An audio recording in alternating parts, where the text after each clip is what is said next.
A very pleasant good evening and welcome to Willie T. Barnett Field in The Charlottesville, Tom Sox Virginia. are proud to represent our community in the Valley Baseball League. Their third the gateway VBL to the championship in franchise history. Tonight's it's Game 2 against the Woodstock River Bandits. I'm Luke Ned Carney, along with Joseph Callahan Jr. and Joe. The Tom Sox were hot last night in Woodstock, a 7-1 victory. And they can almost taste the title as Ramon Garza, the manager in 2019 when this team won its last title, or excuse me, he was a player. Now he looks for one as a manager.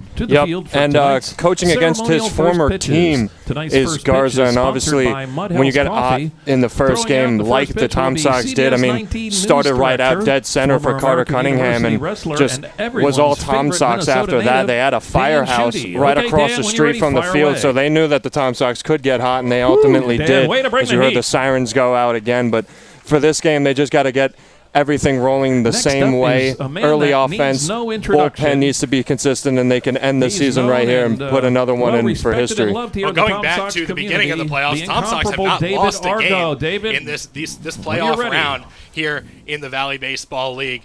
They won 2-0 against Covington in a doubleheader sweep in games that were played at Harrisonburg due to weather and field conditions. Then they played 2 games on the road at Waynesboro, where the home team for one of them swept the Generals 2-0. There's no other way to put it. The Sox are hot. As the first pitch has been thrown out, and we are almost ready for baseball here. First pitch coming up just about 7 o'clock. Here as Louie, the mascot for the Charlottesville Tom Sox, goes and gives our home plate umpire and all the whole umpiring crew a fist pound. Tim Detweiler, William Gallant, and Stone Garver making the calls tonight here at Willie T. Barnett Field. We're about ready for lineups and anthem, and we will kick it to PA announcer here at Willie T. Barnett Field, Jeff Harrington. Ladies and gentlemen, now it's time for tonight's starting lineups. First, for the visiting Woodstock River Bandits. Leading off and playing left field from William Carey, number 6, R.J. Stinson. Batting second and playing shortstop from Shenandoah, number 7, Frankie Ritter. Batting third and catching from Winthrop, number 31, Jack Spike. Batting fourth, the center fielder from Miami-Dade Kendall, number 12, Max Galvin. Batting fifth and playing second base from Miami, number 13, Jacoby Long. Batting sixth and playing first base from William Carey, number 17, Jake Lysette. Batting seventh and playing right field from Texas Wesleyan, number 18, Tomas Sanchez. Batting eighth, the designated hitter from Wharton County Junior College, number 8, Hunter Smith. And batting ninth and playing third base from James Madison, number 10, Jalen Buster. On the mound tonight for the River Bandits from Garrett, number 19, Kellen Hoover. Woodstock's head coach is Mike Bocock. He's assisted by Jack Moore, Charlie Shepard, and Larry Smoot.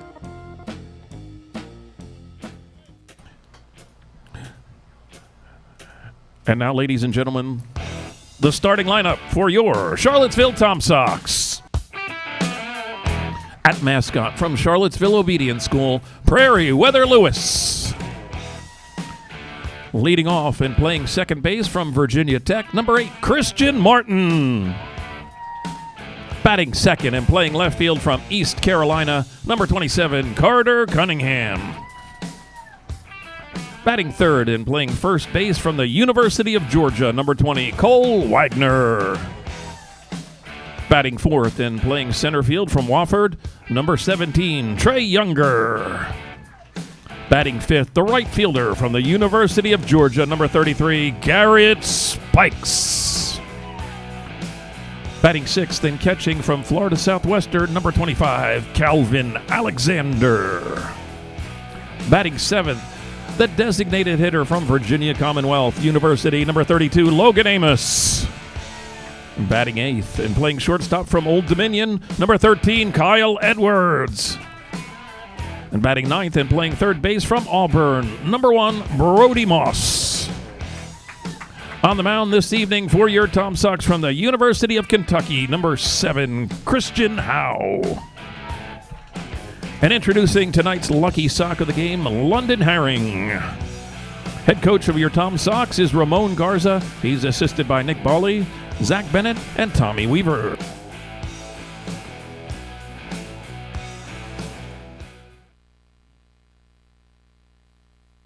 Ladies and gentlemen, at this time, we ask that you please stand, remove your hats, and join the Valley Baseball League, our players and coaches, as we honor America with the playing of our national anthem.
Luke Ned Carney, Joe Callahan Jr. back with you here at Willie T. Barnett Field.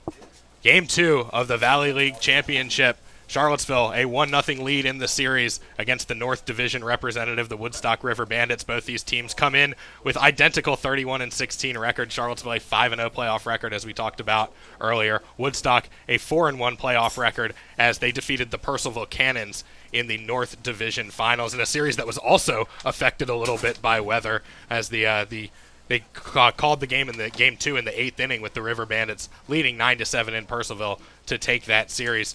Tom Sox champions in 2017, champions in 2019, and going for trophy number 3 here in 2022. Of course, the season canceled in 2020 due to the COVID pandemic as the Tom Sox take the field in their pinstripe home uniforms to the dulcet tones of Jimmy McShane and Tarzan Boy by Baltimore, the traditional opening song for the Tom Sox. And on the hill, as you heard Jeff Harrington announce, from Kentucky is Christian Howe, who's been here all year long, and Tom Sox going to one of their most frequent pitchers here in this game too.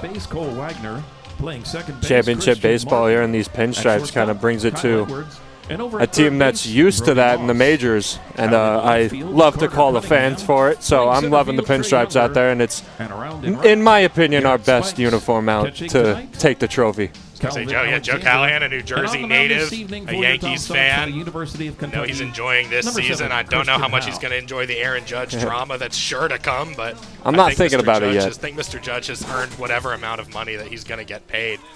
As the Tom Sox setting the defense, Brody Moss at third base, Kyle Edwards at short, Christian Martin at second, Cole Wagner at first. Left to right around the outfield, Carter Cunningham, Trey Younger, and Garrett Spikes. Calvin Alexander catches for Christian Howe, the right-hander, and Logan Amos also in the lineup as the designated hitter this evening. R.J. Stinson, Frankie Ritter, and Jack Spike will be 1, 2, 3 to lead things off here for Woodstock on an absolutely beautiful night here at Willie T. Barnett Field. We've had a lot of weather this year, even by Valley League standards, but we could not have gotten more perfect forecast for tonight's championship game 2. Charlottesville a 1-0 lead for the series. If Woodstock wins tonight on Charlottesville's home field, these teams will play a winner-take-all game tomorrow night back at Central High School in Woodstock. Leading off for Woodstock, the left fielder from William Carey, number 6, R.J. Stinson.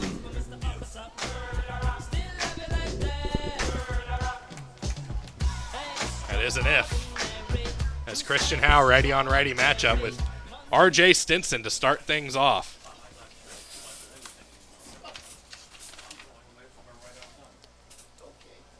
Stinson out of Pine Bluff, Arkansas. William Carey University takes a strike right down the middle to start. And the count is 0-1. Stinson only one of 2 batters to get a hit last game, so you know how consistent the Sox were yesterday. It was a 7-1 win for Charlottesville up at Woodstock yesterday, as that one is hit off the end of the bat to Cole Wagner at first. Picks it up off the ground, steps over to first, 1 away. Defense filling it already. Batting for Woodstock, the shortstop Cole Wagner, who I believe made it on base for every game in the regular season this year. As digging in now for the River Bandits, shortstop Frankie Ritter. He's out of Stevens City, Virginia. Plays at Shenandoah University, which is in Valley League territory up in Winchester. That one called a strike. Chow, after this long on the roster, just looks poised as can be. Out of Kentucky. Finished 12th in the SEC this past season. That one is fouled way high to the right side and out of play. 0-2. Mortgage. So 4 pitches, 4 strikes thus far for Christian Howe.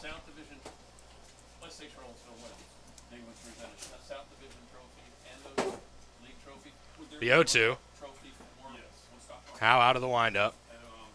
Kicks, fires. That one is a called third strike on the inside corner. And the first 2 batters go down easily here for Woodstock, who is 2-0 on this field this year. Played a doubleheader that was aborted by rain after 1 game was finished. And a couple innings of game 2. Woodstock won that game 1-0, and then came back a week or so later and won again on this field. And me and you were on the call for that first game. We were indeed, as the Tom Sox couldn't get the bats going in that one. Jack Spike, the catcher, takes a ball upstairs.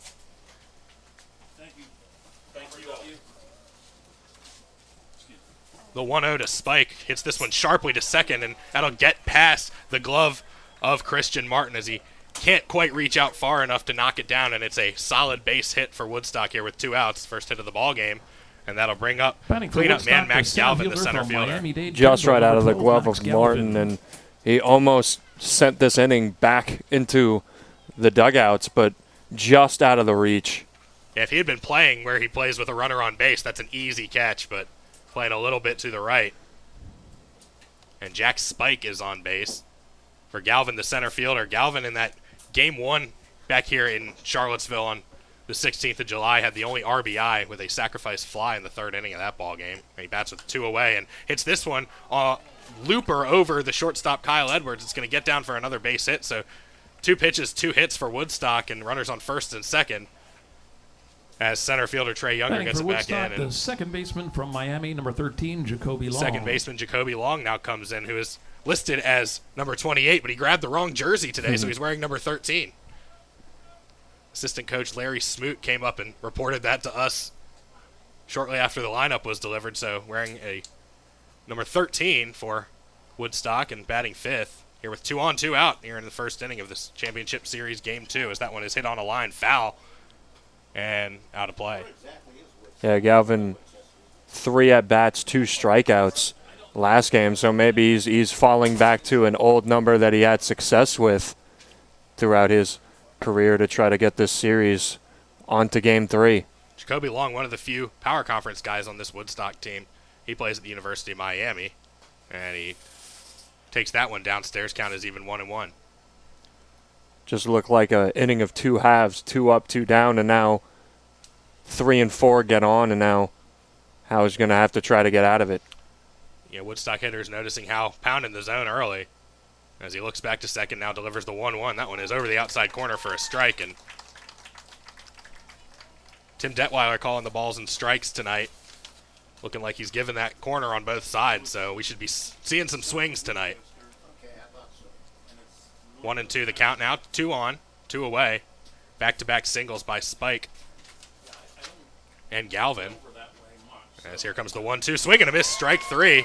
And the Tom Sox work around the back-to-back base hits. And we go to the bottom of the first inning, tied 0-0. Charlottesville coming for their first at-bat. And we will be right back. You're listening to the Valley Baseball League Championship on Tom Sox TV. Well, fans, all of these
Tom Sox coming for at-bat number 1 here in the bottom of the first at Willie T. Barnett Field with a 1-0 series lead over the Woodstock River Bandits, who send to the mound Kellen Hoover, hometown kid from Woodstock, plays at Garrett College in Western Maryland, and he was named the Valley Baseball League Pitcher of the Year. So the Tom Sox with a tall task in their most important game of the season.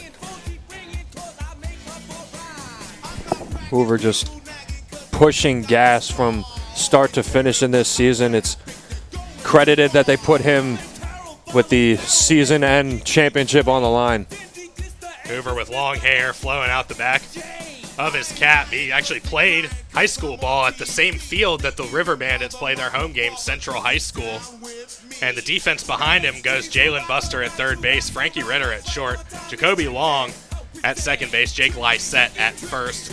Left to right around the outfield, R.J. Stinson, Max Galvin, Tomas Sanchez, Jack Spike does the catching, and Hunter Smith in the lineup as the designated hitter. For Woodstock, Christian Martin leads off for the Tom Sox, Carter Cunningham bats second, and Cole Wagner due up third here in this first inning. Christian Martin out of Virginia Tech, Amherst native, about an hour down the road, US 29. Lefty on righty matchup. And Martin's been one of the team's best defenders this year. Him and Kyle Edwards have formed a formidable middle infield for Charlottesville, as that one heater over the middle for a strike, and it's 0-1. Hoover now winds up and bounces that one in the dirt. It kicks up way over the umpire's head, and it's 1-1. Hoover working way quicker than Howe was.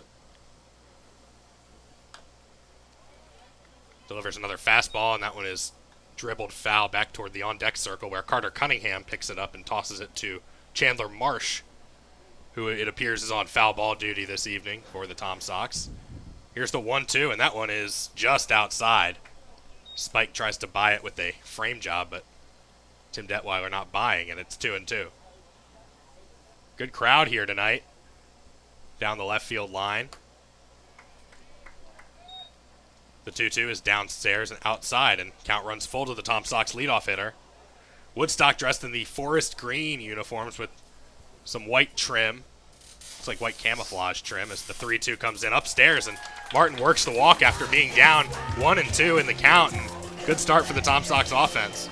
Yeah, for a man that's pitched 33 and 2/3 inning with only 10 walks, that's not at all what you like to see for his first batter. Attack the outside pretty much the entire at-bat, but couldn't really find the zone on all of them. But exactly what you want to see from the Tom Sox to put somebody on with the power hitter and Carter Cunningham coming up. Cunningham started all 28 games he's played in this year. He's batting .419, just perilously close to a special number as he squares around to bunt and pulls back as that one's at his feet. It's ball one. 105 at-bats, 44 hits, 30 runs scored. He's got 4 homers as well, too. As the home run numbers have jumped for the Tom Sox in the second half of the season. Credited to Cunningham and Calvin Alexander. Yeah, Alexander in the lineup tonight. He's got 6. That one inside again by Hoover.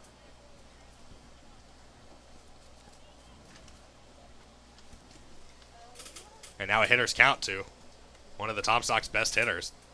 Martin, moderate lead off of first.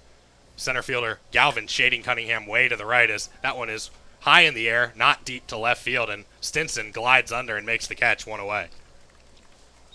Good contact, just got a little bit early on that one. First baseman from the University of Georgia, number 20, Cole Wagner. And a little bit under it. That'll bring up Cole Wagner. 37 games, 37 starts, 141 at-bats, tied for the lead in the lineup with Kyle Edwards. He does lead the team in hits with 52. Batting in the 3-hole with 1 on, 1 out. Hoover delivers, misses outside. Yeah, we were talking about Cole Wagner leading the Valley League in a batting average. He finished 3rd, but Christian Martin just got eligible for that, and Carter Cunningham is now 3 at-bats away from taking himself to be eligible. Here's the 1-0. That one over the outer half for a strike. When you think about how late Cole Wagner got to this team, basically at the start of July, to have the same amount of at-bats that somebody that was here day one is incredible. Count is even, 1-1 as Wagner fouls that one off his foot. Good thing he's got that shin guard there, that Georgia Bulldog red shin guard. Bulldogs participants in the NCAA tournament fell to North Carolina in the Chapel Hill Regional after beating Hofstra and losing to VCU. 1-2 the count now. 0-0 the score, bottom first. Game 2 of the VBL Championship Series. Tom Sox with a 1-0 series lead as Wagner fouls that one out of play. That foul ball was something that we've seen consistent from the Tom Sox, fighting off a 2-strike count to either run it full or get on base. It's been pretty much every batter has an example of doing so. The 1-2. Throw back to first. Martin dives in safely. William Gallant, the first base umpire. Stone Garver at third. Right now, he's actually at second position behind the pitcher with the runner on first. First year of three-man umpiring crews in the Valley League. That one fouled again by Wagner, is making Hoover work. That ball was sponsored by the Newhouse Company. Seems like a different inconsistency. Again, Hoover's working so much quicker than Howe was, and it's not really telling because Tom Sox pitchers usually work very quickly. Another 1-2 coming with a runner on first and one out. Trey Younger on deck as Wagner swings and just gets a piece as it dribbles back toward the Tom Sox dugout. Well, I didn't even hear the ball hit the bat, so. Neither did I. I thought that was strike number 3. Staying alive, though. He's probably humming that Bee Gees song in his head as we speak. It's the Tom Sox looking for title number 3 here tonight at Willie T. Barnett Field. Another 1-2. That one misses outside. I mean, you think a batter like Cole Wagner now leading team history over Wolanski, who held it for so long now in games in a row on base. And Michael Wolanski out of the College of Worcester as that one hits Wagner on the right thigh. And how about taking one for the team as he didn't even make an effort to really get out of that one. He didn't have much time. Number 17. That foul ball straight back that didn't really look like a foul ball got him number 38 on that list. So the Tom Sox have 2 on, 1 away here, first and second for the cleanup man, Trey Younger. He's in center field, out of Wofford. And it would be really big for Charlottesville here to get on board early. Trey Younger, a bunt threat, such speed from ground balls or really anything in the arm in center field. It's such a vital piece to this team. First pitch taking, and it is a strike on the outside corner. Younger batting .281 this year. 36 games, 32 starts, 36 hits, 25 runs batted in. He has 1 home run. Behind in the count, 0-1 to Kellen Hoover, and now he's behind 0-2 after a swing and a miss on an off-speed pitch. Sitting fastball, it looked like he started to swing early and then had a slow swing to it, not able to get contact on it. Martin, the runner on first, after a walk. Wagner on second. Sorry, flip that. Martin on second, Wagner on first. Wagner was hit by a pitch. 0-2 now to Younger with 1 away as Martin dances off the bag. That's a curveball, stays upstairs 1-2. Buzzing the tower across the eyes of that one. Almost put a second batter on base in a row. Garrett Spikes waits on deck, another Georgia product. 3 of the 4 Georgia guys are still here for the Tom Sox. Luke Wagner has made his departure. So see a lot of kids getting called back to their colleges. The 1-2 now to Younger is a swing and a miss, strike 3 on a curveball. I think he swung at ball 2 there, but all the same, 2 away. For your Tom Sox, the right fielder. Great pitch from Hoover, just curving straight down and tricking Younger. Just never really had a beat on it and zoomed right past him. So we'll see if Hoover can strand a couple of runners just like Christian Howe did in the top half of the inning. It's up to Garrett Spikes for the Tom Sox.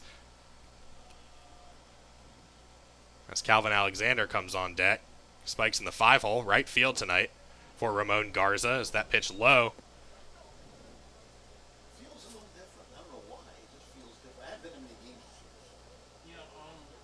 Spikes out of Lawrenceville, Georgia, which is the home of the Gwinnett Stripers AAA baseball team, the affiliate of the Atlanta Braves. Some people I know like to add a second P to their name. As that pitch is up and away, 2-0. Now hitters count to Spikes, who has home run power. He's got 2 of them on the season, including a mammoth in Waynesboro, a grand slam.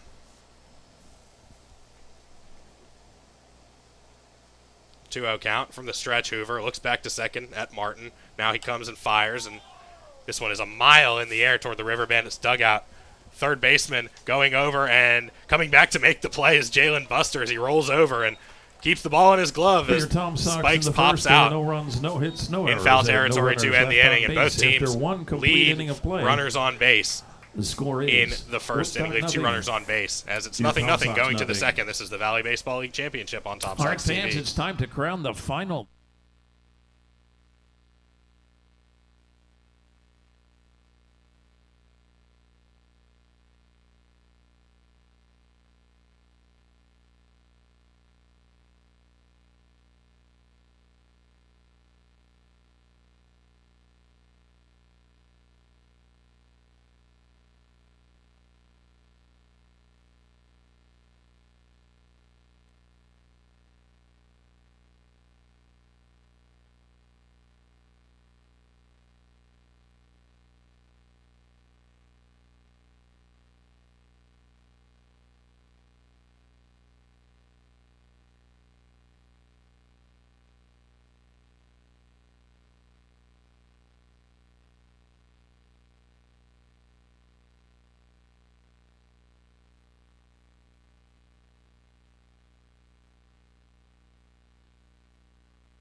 Top of the second here in Charlottesville, 0-0 our score as the River Bandits come for at-bat number 2 in Game 2 of the Valley Baseball League Championship Series.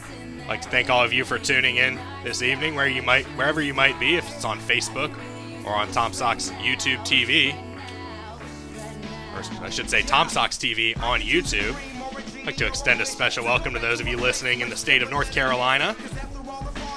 Thanks a lot for tuning in. Leading off for Woodstock, the first baseman for probably need to look through.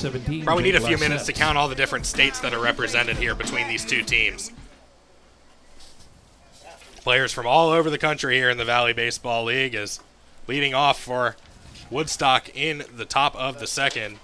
Is first baseman Jake Lysette, lefty on righty matchup, and he takes a strike to start against Christian Howe, who's out there for inning number 2. That one is downstairs for a ball. Tom Sox got good contact and got runners on base, but just couldn't capitalize. That one is off the end of the bat. Slow roller to short. Brody Moss, the third baseman, came over to try and cut it off. Edwards was also going for it. It goes under the glove of Moss, and runner on first for Woodstock. So I think the bat broke. Yeah, there's a little shard of wood out there that they hand to the bat for boy. Woodstock, the right fielder from Texas, Wesleyan, number 18. I wonder what they're going to score that hit versus an error. Most likely, and it's just a bad play from third. It was streaking right towards Kyle Edwards. It's short. Brody kind of ran towards it and never got a glove on it. It was an easy play for Edwards, and Moss trying to make a play just couldn't get a roll on it. This one is on the ground to third again, and Moss diving can't make the play. It's into left field, and the River Bandits get 2 on here to start. That one just a tough one for Brody. Just struck right next to him, kind of like the one in the first inning, past Christian Martin's glove and right past Brody Moss back into left. So the River Bandits making some noise here in the top of the second. As Sanchez and Lysette on base, and now Hunter Smith, the designated hitter, who we've also seen do some pitching for the River Bandits this season as he swings and misses at the first pitch, 0-1. Good velocity on a low ball, just tricked him. Never got a beat on it. 2 on, nobody out. We'll see if Woodstock puts the runners in motion here. 0-1 the count to the 8-hole hitter as the pitcher House steps off and feigns a throw back to second. This one is chopped third base side foul. 0-2 the count. By the way, we're scoring that a hit for the leadoff batter. Would have been a tough play. So 2 hits to start this inning for Woodstock. 0-2 the count now to the batter, Hunter Smith, designated hitter. As Howe fires that one in, it's fouled back out of play. That foul ball was sponsored by First Heritage Mortgage. Hunter Smith from Spring, Texas, out of Wharton County Junior College.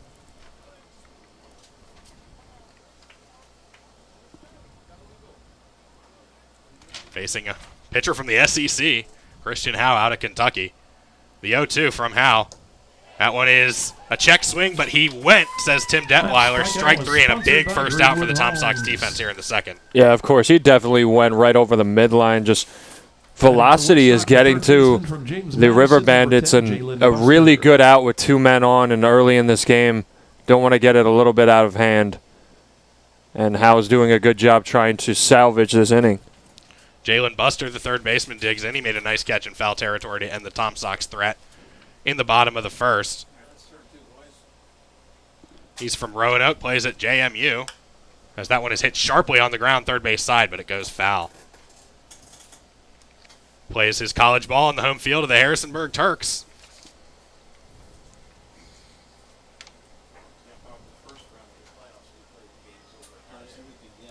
Tom Sox had to play in Harrisonburg. There are 2 games against Covington due to field conditions and necessity to get these games in. Here's the 0-1, that one down and inside, 1-1. So many rainouts and so many games in a row, and some of them not even where they were supposed to be played, as we played 2 games in the playoffs themselves, just not here in Charlottesville High School.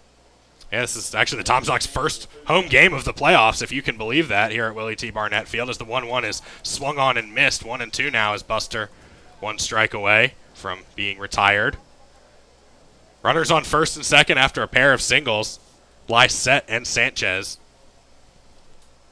Smith was retired on a strikeout, officially swinging. And 1-2 the count now to the 9-hole hitter, Jalen Buster, who's at third base. Howe fires, and this one is a mile in the air. It's going to get into foul territory. We'll see if Moss has room. It appears he will, and he does make the catch for out number 2. So really good job by the Tom Sox defense to get not only 2 outs here after those singles, but 2 unproductive outs. Yeah, of course, and they're putting Brody Moss to work even when it's not fair. I mean, every ball seems to go right his way if contact is made. There's 2 foul balls, 1 caught, obviously, just now, but everything this inning is going Brody Moss's way. R.J. Stinson digs in, left fielder, out of William Carey. He grounded out to first base his first time at the plate. As he hits this one on the ground to Edwards at short. Runner hops over it. Edwards gobbles it up, takes the short route as he gets it to Chip Martin over at second. And the side is retired as the Tom Sox get out of the fire again. Woodstock has stranded 4 runners through the first 2 innings, and the Tom Sox come to bat with us still scoreless going into the bottom of the second. This is the Valley Baseball League Championship on Tom Sox TV. The Newhouse Company for their support this.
Calvin Alexander. Bottom of the second here at Willie T. Barnett Field.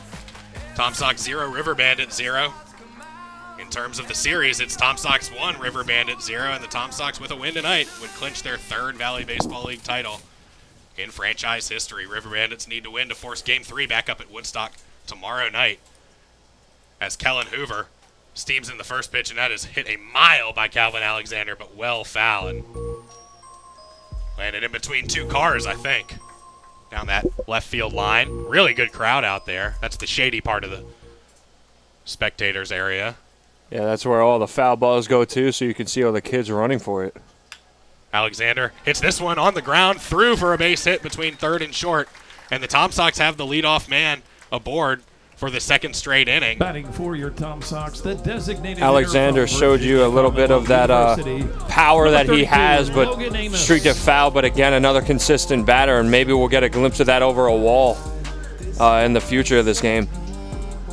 So Alexander gets hit number 15 on the season. And that brings up a man who currently has 15 hits, Logan Amos, the designated hitter out of VCU. And that one is downstairs for a ball.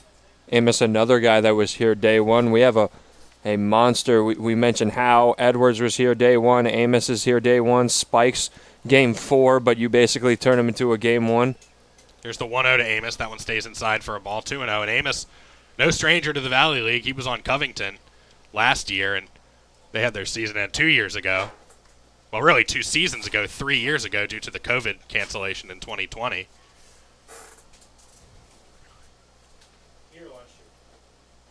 He returned to the Tom Sox this year after playing last year, so that one downstairs for 3-0. And you got to figure Amos will be taking all the way with Kyle Edwards, the on-deck hitter.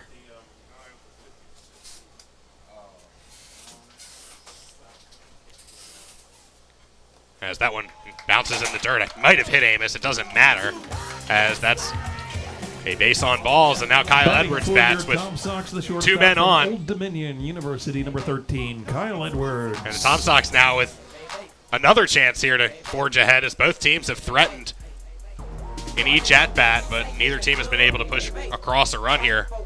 As Edwards bats in the bottom of the 2nd, 2 men on, nobody out. Edwards out of Old Dominion has played in 42 games this year, started 41 of them.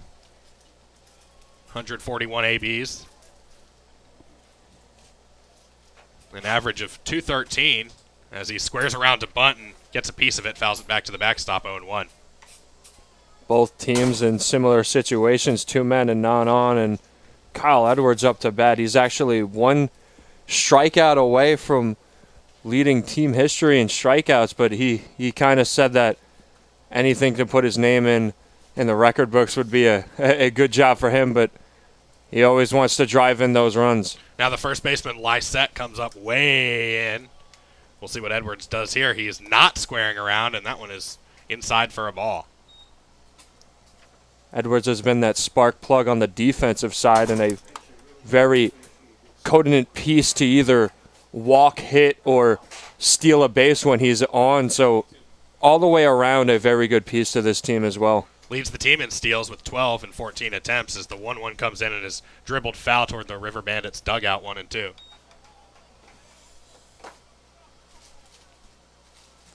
Tom Sox in a similar situation to the River Bandits last inning, and hopefully do not go down in the same fashion in their mind, but knocking something into the outfield will most likely bring in 1.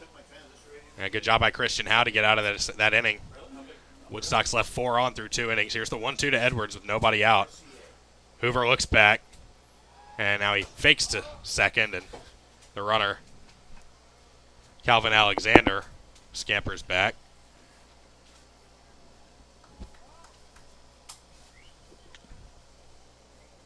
Alexander not really a threat to run, just 2 stolen bases on the year, as that one is upstairs and maybe a little bit outside, 2 and 2.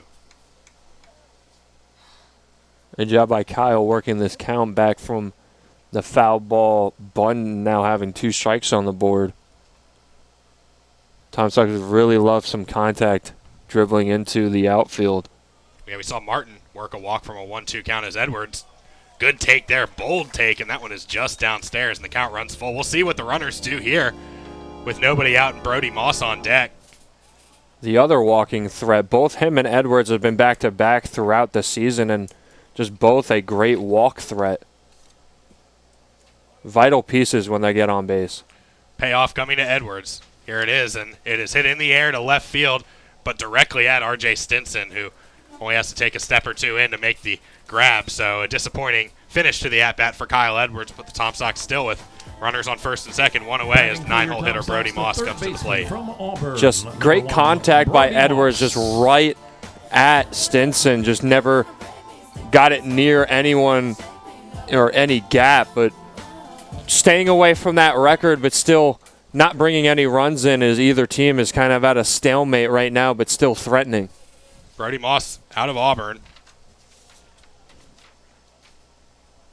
Playing third base today for the Tom Sox. He was very busy in that top of the second inning as he fouls that one out of play down the left side. River Bandits put him to work even when it wasn't fair. Sponsored by the Newhouse Company. Now let's see if he can put the River Bandits down into work. He's listed as a middle infielder, but playing third.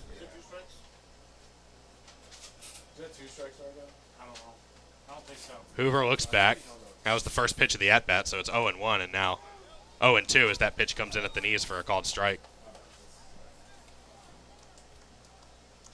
2 strikes a little bit threatening, but if anyone knows how to work a count, it's this man.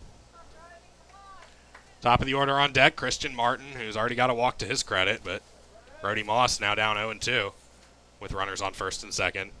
Hoover fires, and Moss spoils that one, fouls it back to the backstop. That foul ball was sponsored by the A&M Maintenance Crew. Crazy to think 32 times that he's been walked in 23 games played. 2 shy from the Tom Sox all-time record. Wow. I wonder if he's a Pantera fan. The 0-2 is outside. 1-2. That was at the Orioles game about 10 days ago, and they play that song Walk every time the opposing pitcher walks a batter, which I enjoyed as Brody Moss. Still behind in the count after that ball, 1-2.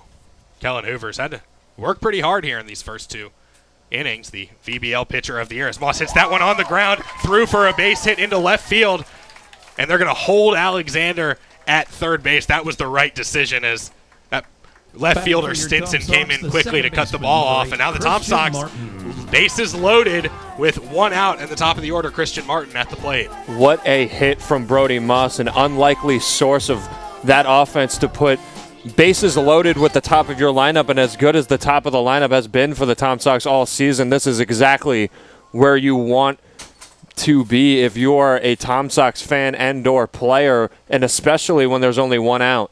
Or a Tom Sox broadcaster. Here in the bottom of the second, Martin, a walk his first time at the plate, looks at the first pitch upstairs, 1-0, and would be huge here if the Tom Sox can get to the VBL pitcher of the year here in this second inning.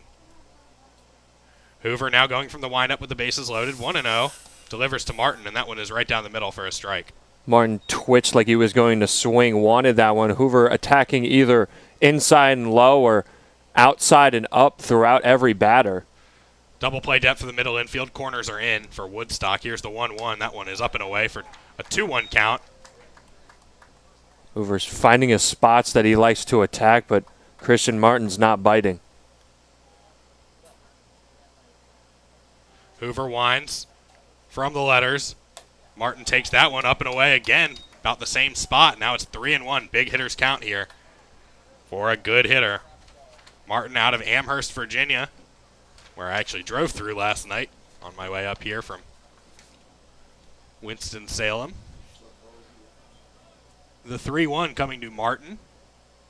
That one is called a ball inside. Hoover couldn't believe it, and the Tom Sox have a 1-0 lead via the base on balls.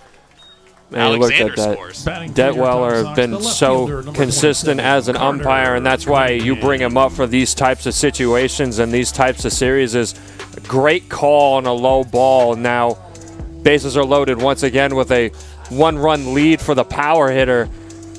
Maybe he can get a another salami sandwich for the Tom Sox as veteran Garrett Spikes was able to do it right before the playoffs. That's Carter Cunningham as the River Bandits shift their infield a little bit. They've got 3 infielders to the right of second base. As Cunningham, tall guy, takes a strike at the letters. That probably would have been a ball to Christian Martin, but Cunningham behind in the count 0-1. Out of East Carolina, who made the Super Regionals this year, fell to Texas in 3 games in the jungle in Greenville as he hits this one up the elevator shaft over the short left center field. And I don't know if they're going to call infield fly, but the catch is made anyway, so 2 away here. Bases remain loaded. Showed the power, but just got under the ball as he sent it straight up. And still with 2 outs, you get that leniency, but just if you were able to get something dribbling into the outfield is what you have wanted to see. But now with the on-base man, RBI King, coming up, it's not a bad batter to have up in this situation either. Big opportunity for Cole Wagner here. Bases loaded, 2 outs. Tom Sox with a run in already due to a bases loaded walk. Hoover delivers, and that pitch misses outside.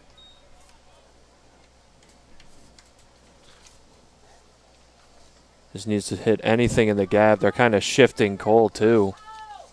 The 1-0. Wagner hits this one a mile high, popped up over the infield, and this should get Woodstock out of the inning. Who's going to take it? It's the third baseman, Buster. And that'll do it for the Tom Sox as they get a run across but leave the bases loaded in the bottom of the second. Charlottesville takes a 1-0 lead. They've left 5 on base, however, as we go to the third. This is the Valley Baseball League Championship on Tom Sox TV. Heads up for Slinkies. If you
One nothing Tom Sox, top of the third inning as the River Bandits come to bat against Christian Howe. Charlottesville left the bases loaded in the bottom of the second, but did push across a run thanks to a bases loaded walk to Christian Martin that scored Calvin Alexander, and 1-0 is our score here in Game 2 of the Valley Baseball League Championship Series. Tom Sox won 7-1 in Woodstock last night and look for title number 3 as the first pitch fouled on the ground over to the dugout of Woodstock by Frankie Ritter. 2, 3, and 4 coming to the plate here for the River Bandits in the top of the third. The wind up, the delivery from Howe. This one is hit a roller to short. Edwards up with it. Tough throw, and Wagner, the first baseman, had to kind of pinwheel himself into the path of the runner to make the catch. The runner, Ritter, tumbles over. He's out. Everybody is okay, and there's one away. Good fielding from Edwards, and just a little bit of a scary throw, but able to put it out. And again, such a consistent defender for the Tom Sox, a big reason why they're here today. Edwards making that throw on the run as Jack Spike digs in. He's 1 for 1 with a single. He was left at second base in the top of the first inning. He's down now 0-1 as Howe steams in a strike. Now Howe with the shadows on the mound, shadows at the plate, but sun in between. This one is hit well into center field, sending Trey Younger back on the lip of the warning track, but he reaches up and makes the grab. Out number 2. Again, good power and consistency from Spike, just not able to get it out of the park as the wind's not really in anyone's favor right now, or really anything going on as far as wind here in CHS, but trying to get something rolling against Howe, just can't do it. Yeah, wind completely calm. Old Glory out there in right field, not moving at all as the first pitch downstairs to the cleanup hitter, Max Galvin, center fielder, who also has a single to his credit this evening. Howe winds up, fires the 1-0. That one outside, 2-0. Howe working much quicker than the previous 2 innings. Maybe it's telling for the shade or telling for just going slow until you get into a groove and then get into that fast pace, but Tom Sox mound has always been quick. Hitters count now to Galvin. The 2-0 pitch is hit foul between the legs of home plate umpire Tim Detweiler, and it's 2-1. Out comes Ramon Garza to shag the ball. We've seen Ramon actually race some of his players to shag foul balls before, so he's not too far removed from his playing days. It's usually Edwards. Here's the 2-1 is a dribbler back to the mound. Going to be a tough play for Howe, but he is able to pick it up off the ground with his bare hand and gun it over to first in time. And 1-2-3 go the Woodstock River Bandits in the top of the third. Tom Sox 1, Woodstock nothing. We go to the bottom of the third inning. This is the Valley Baseball League Championship on Tom Sox TV.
Four, 5, and 6 to the plate for the Tom Sox here in the bottom of the third. They lead 1-0. Luke Ned Carney, Joe Callahan Jr. here on Tom Sox TV.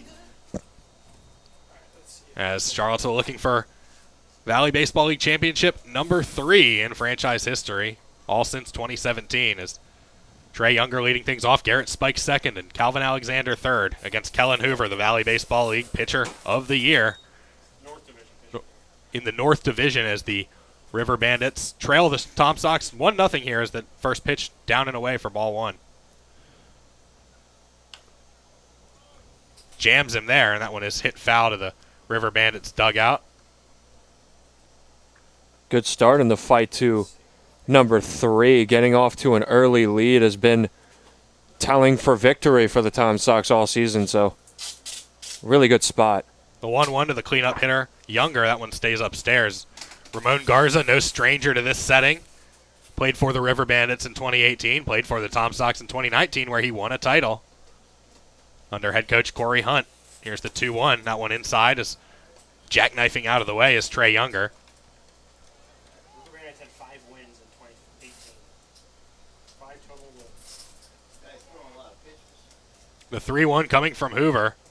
Fastball fouled back, and that one got a piece of the catcher, Jack Spike, and the home plate umpire is going to do that baseball courtesy thing where you give the catcher as much time as he needs to shake off a foul ball. But Spike already ready to get going again. I've gotten a comment from a listener that said Jack Spike is an awesome name, and I got to say I agree. Especially with the Y. The 3-2 is in the air, right field. Tomas Sanchez, his first step was back. Now he races in and makes the grab one away. Made it a little bit more difficult than it needed to be. And now Garrett Spikes, S-P-I-K-E-S, comes up to bat for the second time. And he shares a quick word with Jack Spike, S-P-Y-K-E. And wouldn't you know it, these two guys are from the same town, Lawrenceville, Georgia. And they might know each other at one point. Maybe a little bit of a distant high school rivalry at recess, and now you get to put that into fruition today. Jack Spike is out of Winthrop. Garrett Spikes out of the University of Georgia. The batter takes a ball, 1-0. It's Kellen Hoover. Delivers. He's working quickly now, too. That one called a ball downstairs, 2-0. As crowd still filing in here. The Spikes puts a charge into that one. Deep right field. That's a bat Sanchez flipper. looks up. Spikes flips it. And that ball is gone. The Tom Sox double the lead on a no-doubter by Georgia's Garrett Spikes. Scott Strickland, if you're out there, I know you liked that.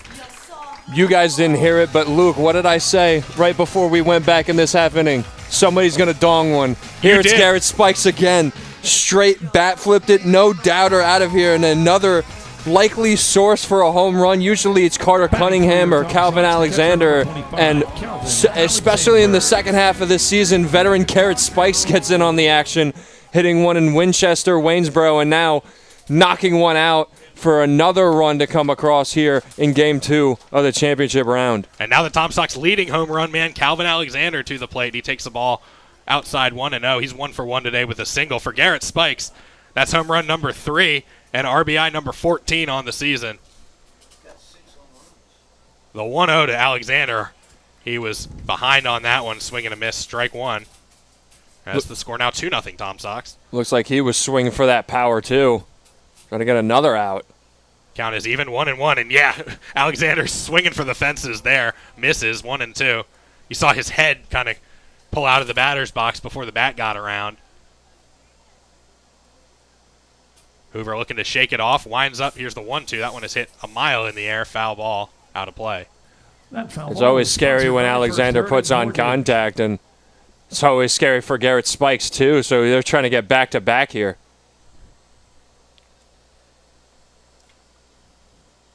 Another 1-2 coming to the 6-hole hitter. That one is in the air again, foul again, and out of play again. Alexander just staying alive. He knows he's a scary threat to Hoover and to pretty much any pitcher that comes within his way that likes to throw down a fastball inside, outside, down the middle, or anywhere. He can knock it straight out. Bottom of the third, Tom Sox up 2-0. Quiet bullpen for Woodstock as Hoover bounces that one in the dirt, 2-2.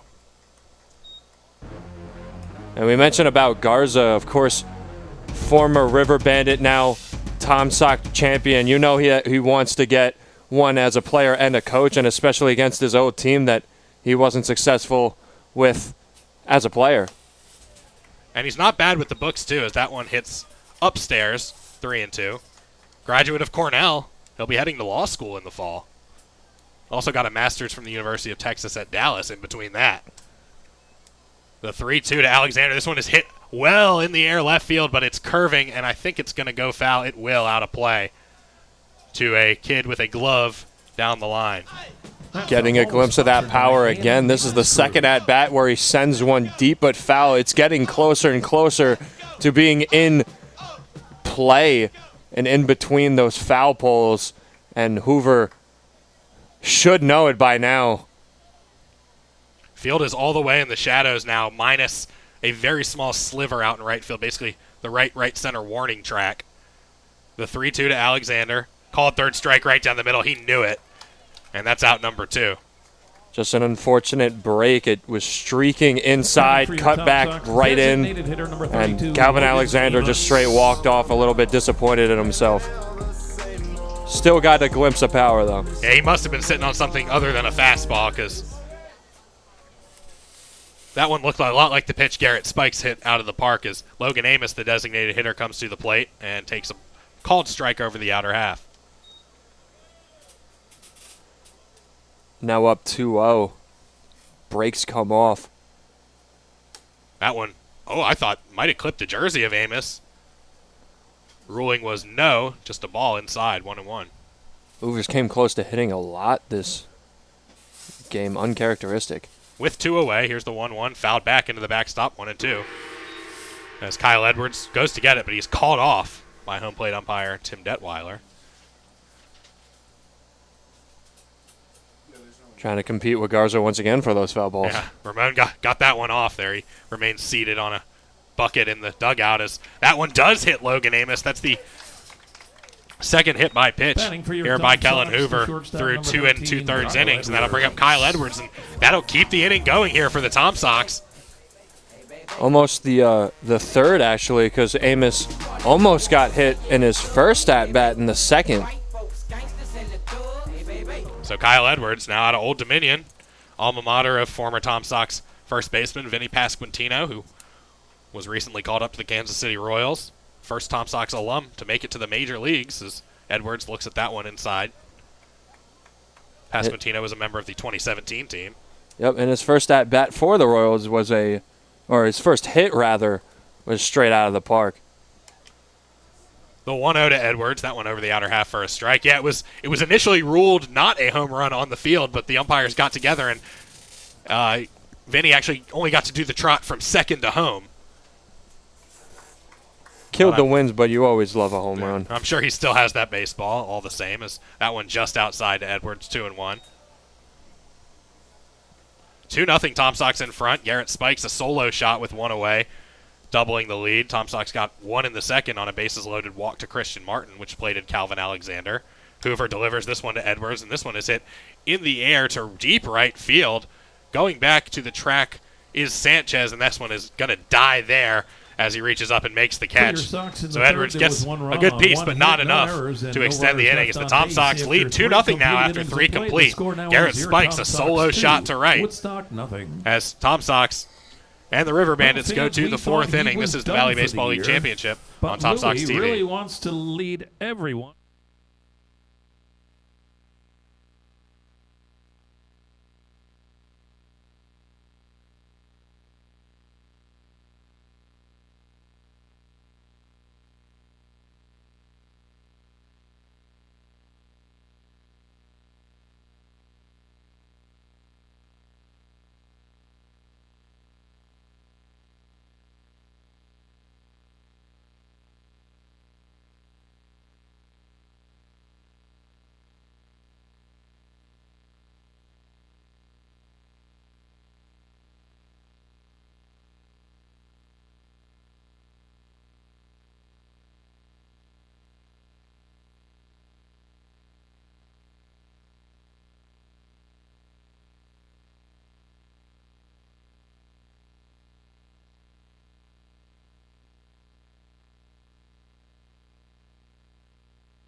Two 2-0 the score, top of the 4th inning, about to begin here at Willie T. Barnett Field in Game 2 of the Valley Baseball League Championship Series. Luke Ned Carney, Joe Callahan Jr.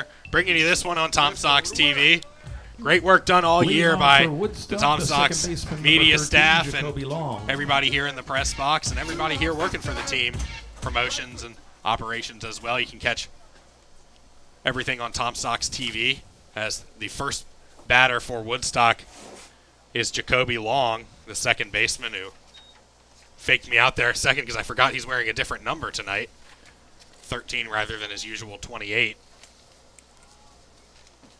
I wonder what went into that decision. I think one of the assistants was telling us he just grabbed the wrong jersey. As he swings and misses as that one comes inside from Christian Howe, who's looked good through 3 innings. 0-2 the count. I mean, it'd say it might work for him, but he struck out his first at-bat, so don't really have a lot of examples. And he's down on strikes again. Foul tip into the mid of Calvin Alexander, who whips it down to first around the horn. And Tom Sox have put down now 5 straight Woodstock batters. Make that 7 straight Woodstock batters since those consecutive singles opened the 2nd inning. As Jake Lysette, who had one of those singles, digs in. As a couple of Tom Sox players are out in the dugout. Nobody's throwing, or excuse me, in the bullpen. Nobody's throwing, but got a couple guys at least out there. As that pitch comes in outside, 1-0. And see a guy Howe be on the mound for as long on this roster and 4 strikeouts today. The 1-0 from Christian Howe is on the ground to Edwards at short. He makes the play a little bit more tough than it needed to be with that one-handed snag. Buddy guns it over to Wagner at first, and there are 2 away. Kyle Edwards has been doing that all summer long for the Tom Sox. Yeah, and another running throw. Just great placement on that one, but much better than the last one. But 2 outs nonetheless is the defensive piece in Edwards. Still fighting off that strikeout record, but 2 flyouts. He had a lot of power in both of his at-bats, but still showing his prowess on the defensive end. Tomas Sanchez now to the plate. He also has a single. Takes a pitch downstairs. 1-0. Sanchez, a native of DeWitt, Virginia, which is along I-85, a little south of Petersburg. Swing and a miss. 1-1. But plays at Texas Wesleyan.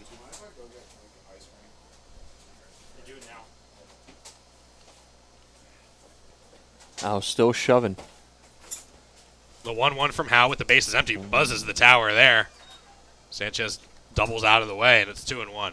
That was a close one. Looked like it just reached the grip off of Howe. He's been consistent all game, and that one just looked like it got away from him.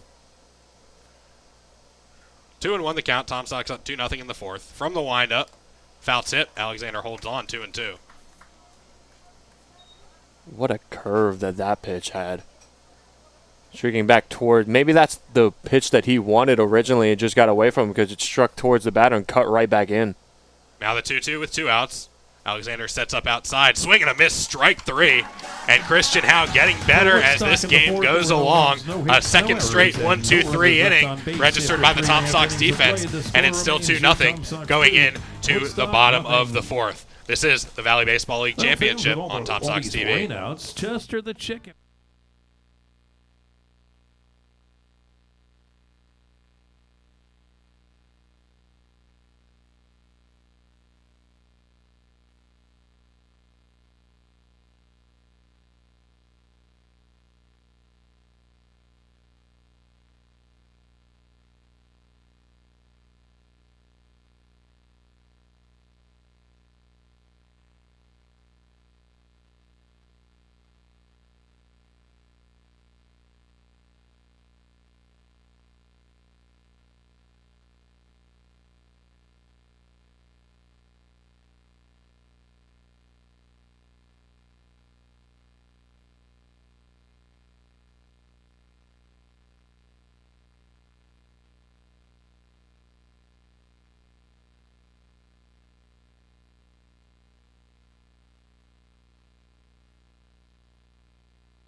Kellen Hoover out for inning number 4 of work as the Tom Sox look to add to a 2-0 lead here in Game 2 of the Valley Baseball League Finals.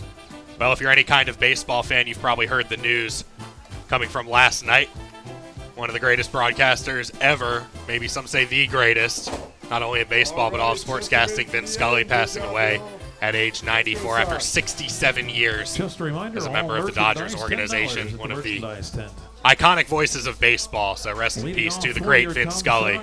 It's just a bad year for broadcasters, and growing up either tall, old, just listening to Scully. Again, earlier in the year we lost John Madden, and just the greatness that you try to bring into the mic for the somebody like me and somebody like you to take their sentiments and their kind of phrases and bring it to our own work. Leading off for the Tom Sox here in the bottom of the 4th is third baseman Brody Moss. Takes the ball inside. Tom Sox up 2-0 here in the 4th against Kellen Hoover, the VBL North pitcher of the year. That one downstairs. He hasn't pitched a bad game. Tom Sox have just had the bats going. As Woodstock finally has some action in the bullpen as Hoover catches the outside corner with a strike. 2-1. Some might say the Sox are hot. Phrase will never leave my mind ever. Every intern crew, that phrase sticks with them as that one outside, now 3-1. And the top of the order, Christian Martin on deck. He's drawn 2 walks already.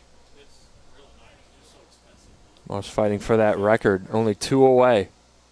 The 3-1 to Moss is hit sharply other way on the ground between third and short, and that one will get into left field for a base hit as the Tom Sox get their leadoff man on board yet again. And now the third time through the order in just the fourth inning against Kellen Hoover. We'll see how Mike Bocock wants to manage this. The second straight single to left for Moss, and an unlikely source to get that generated bat through to the outfield, but they'll take it nonetheless as he's not really looking too keen to getting that walk record. Martin out of Virginia Tech, who made the Super Regionals, fell to eventual national runner-up Oklahoma, takes a ball, and the ball gets between the legs of Jack Spike, and that'll allow the runner, Brody Moss, to run down to second base. Third in the team, actually fourth in the team with 21. That's his 22nd stolen base, but off of a wild pitch, obviously it doesn't really count that way. And just that consistency from base running, always getting on in more ways than not, and being the vital piece that he is for the base runners of the Tom Sox. Let's see if they send him to third and put somebody in deep scoring position and get him that 22nd stolen base. Now, if you're Ramon Garza sitting there on that bucket in the dugout as he normally does, you're thinking we've got to get this guy home. Keep the pressure on Woodstock as Chick Martin, the nickname of Christian. You've got Cookie Wagner at first base, Chick Martin at second. And Mike Trout, Carter Cunningham on deck. He certainly is tall enough to play the part. 1-0 the count to Martin as now Hoover steps off. I wonder if they're just taking a little time to get that pitcher in the dugout some more time to warm up. Or I keep saying dugout, the bullpen. Be something to try and warm up in these dugouts. Here's the 1-0 to Martin, swing and a miss. Officially actually a foul tip, but 1-1 the count. Just sitting behind it, trying to get something rolling. Martin out of Amherst, Virginia. Just north of Lynchburg on US 29, takes a strike.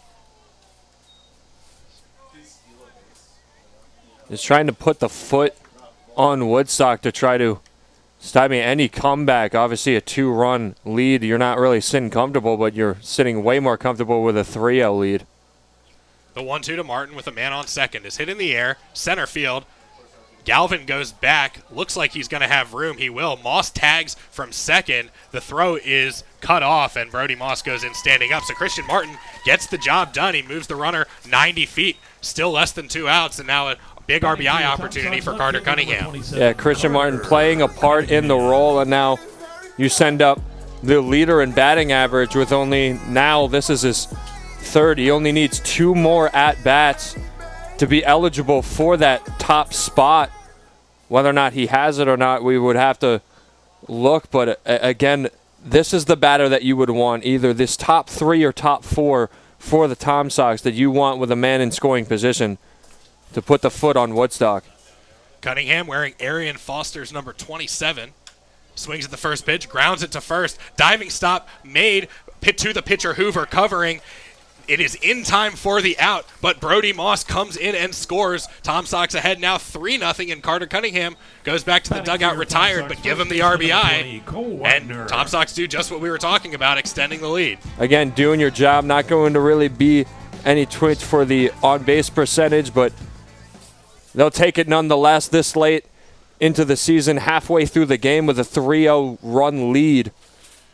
Just putting the foot down. That'll bring up the aforementioned Cookie Wagner, who popped up to third base last time at the plate with the bases loaded. Now he bats with the bases empty and takes a ball.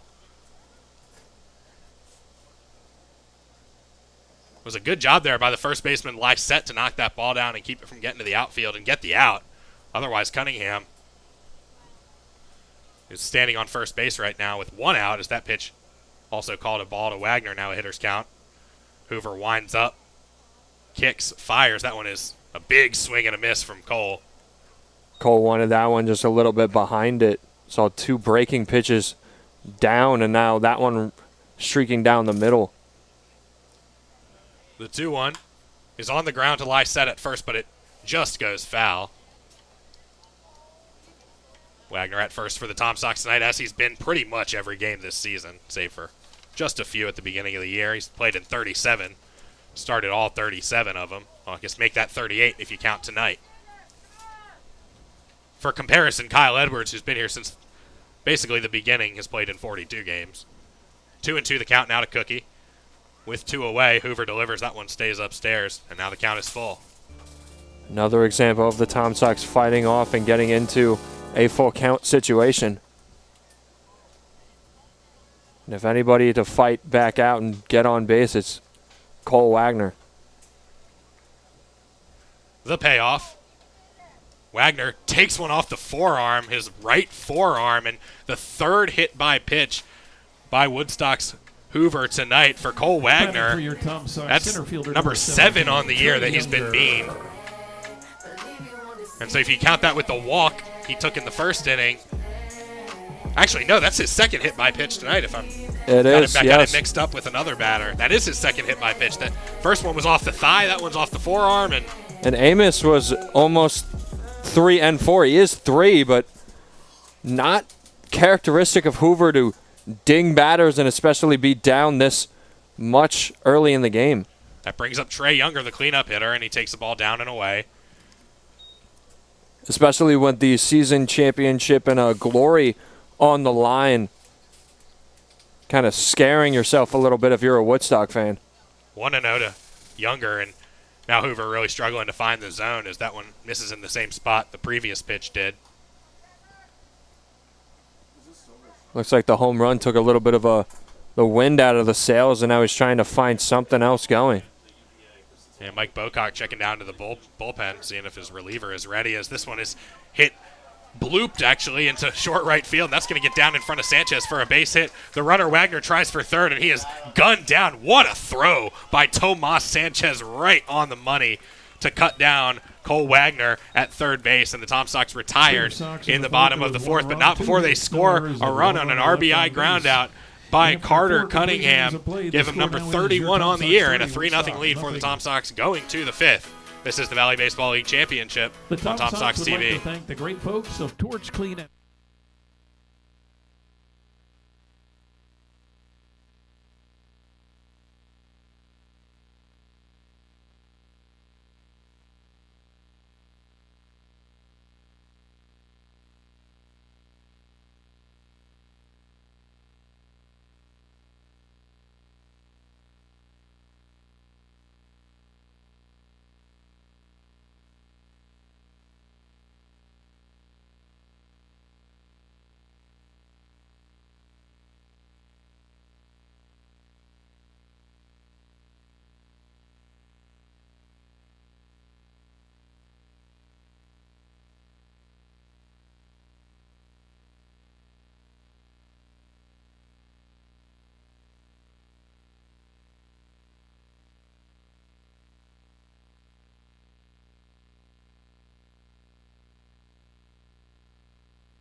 To the 5th we go as Elvis Crespo belts out Suavemente over the public address here at Willie T. Barnett Field.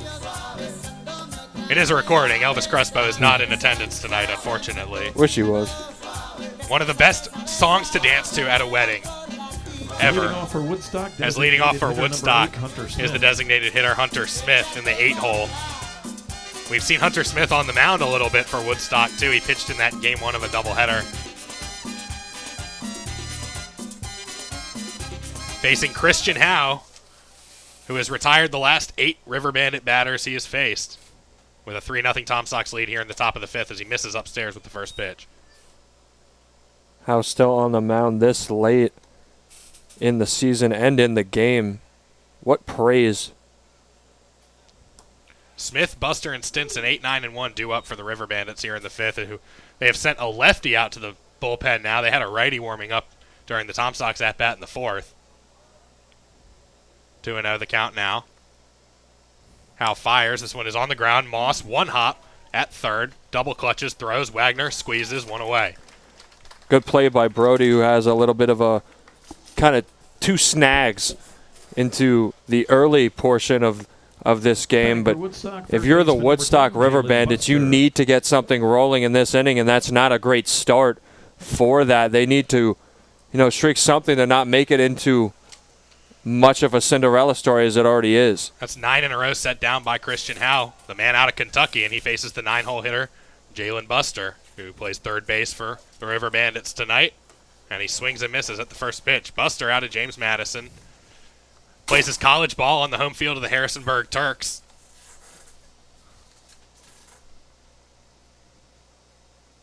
Faces an 0-1 count, and Howe with a 58-footer there. It bounces in the opposite batter's box and picked by Alexander, 1-1. Yeah, that James Madison University field not too familiar for this Tom Sox team that played almost 8 games on it in the first round. Not even against Harrisonburg. 1-1 misses just upstairs, 2-1. And yeah, the Tom Sox played their doubleheader against Covington in the first round of the playoffs in Harrisonburg on that turf field. The 2-1 is up the middle, and that's going to get through for a base hit. So the River Bandits finally get a base runner, their first one since the second inning. And that'll bring up the top of the order, R.J. Stinson. Batting for Woodstock. Good contact on that by Buster, and it looked like Howe almost kicked his left foot back to kick that off if it grounded right over the mound, but not able to get anything for it, and it streaks right up the middle to Younger. So Buster's first hit of the ball game. And Stinson, who's 0 for 2 with a pair of groundouts, comes up to the plate with one away, and his team down 3-0 in the fifth. Top of the order now, back up for Woodstock. This is the third time through for them, so we'll see if they can get anything going here on offense, as the Tom Sox have a righty throwing in the bullpen.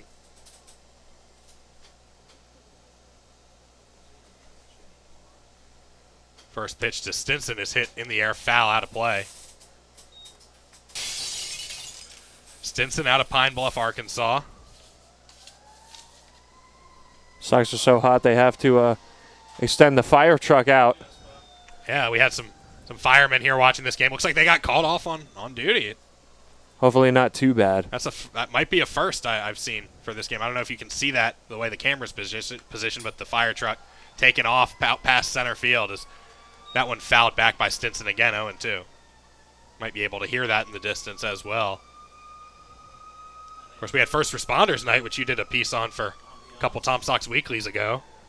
Yeah, it was a great piece. I interviewed some people that said, quote, not able to give specifics and then go over to others, and they give me those specifics. That one is hit on the ground sharply to Moss at third. He falls to his knees, makes the play, gets the out at second. Not in time is the relay to Wagner at first. So give it a fielder's choice, and Brody Moss has brought his best mitt tonight.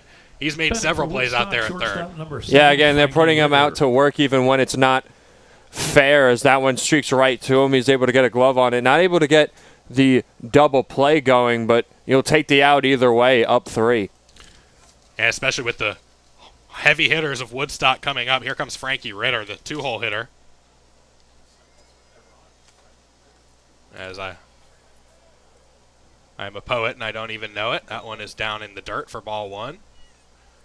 We'll see if Stinson, the runner with his first time on base, here with 2 away, we'll see if they decide to put him in motion.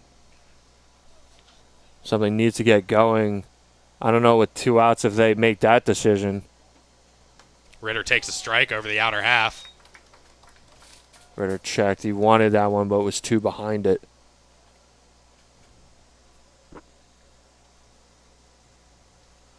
Frankie Ritter, native of Stevens City, Virginia, home of Sharando High School, which is where Tom Sox TV presenter Tucker Myers went to high school. 1 and 2. You've heard Tucker on some of our broadcasts this year. Tucker taking the early exit, going on vacation with his family. I hope he's having fun, as they sent the Penn Staters to be the only one left on the media team now. 1 and 2. Runner takes off. Howe delivers, swing and a miss, strike 3. As the Tom Sox defense is looking good through 5 innings. 3-0 our score, as Christian Howe swaggers off the mound and gets a big high five from his manager, Ramon Garza. We'll go to the bottom of the 5th. Tom Sox up 3-0. This is the Valley Baseball League Championship on Tom Sox TV. As we've mentioned, nothing.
The night is over for Kellen Hoover after 4 innings of work, 3 earned runs. And he is relieved by Darlo Herrera, a left-hander out of Hattiesburg, Mississippi, William Carey University, wearing the pant legs up to show the dark green socks, as Tom Sox will be facing the Woodstock bullpen for the first time tonight.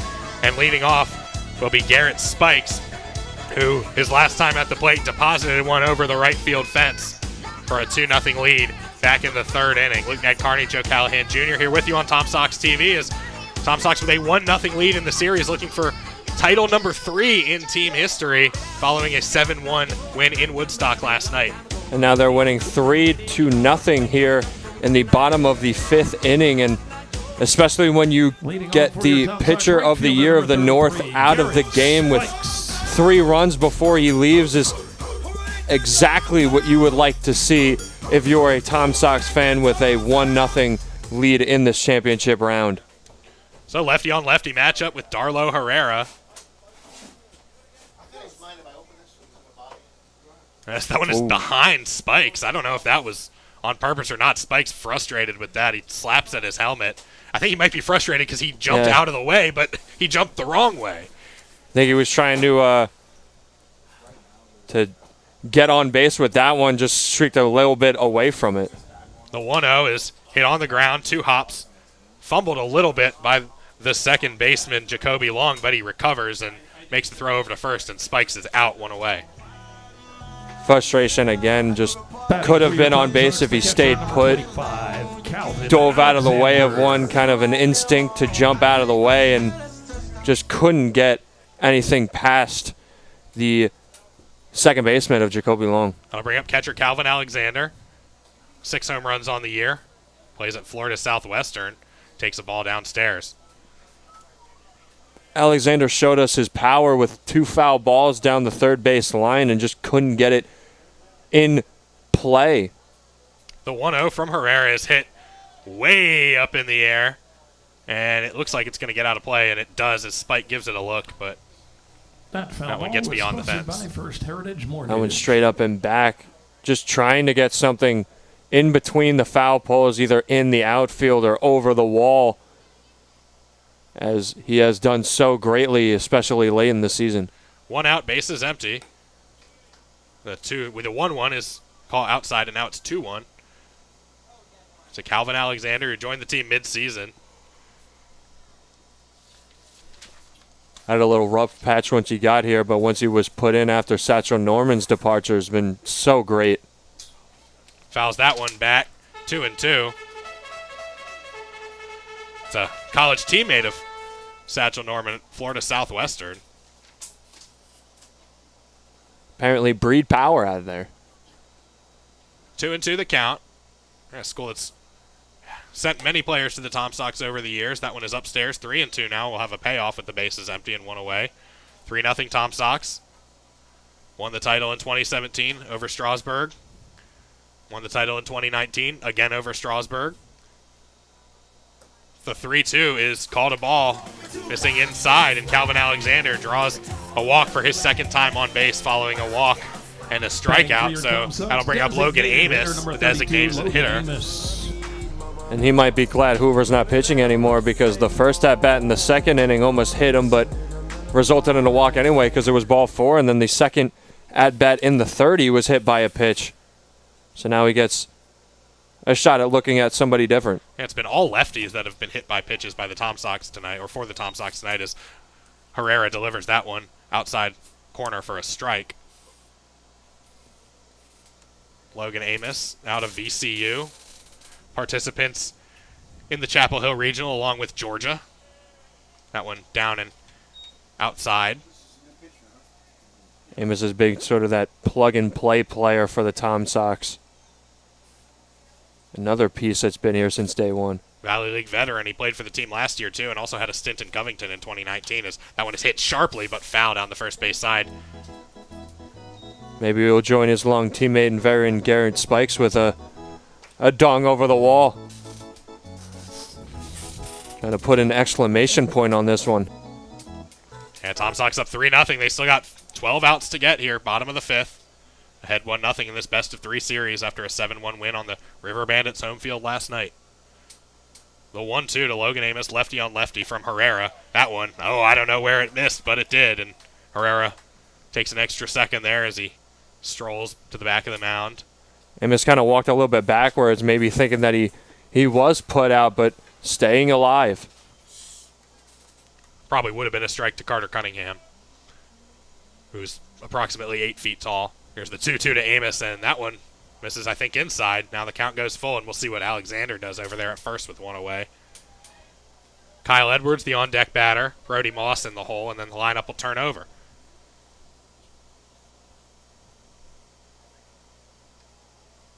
The payoff, Alexander goes. That one is sprayed down the left side.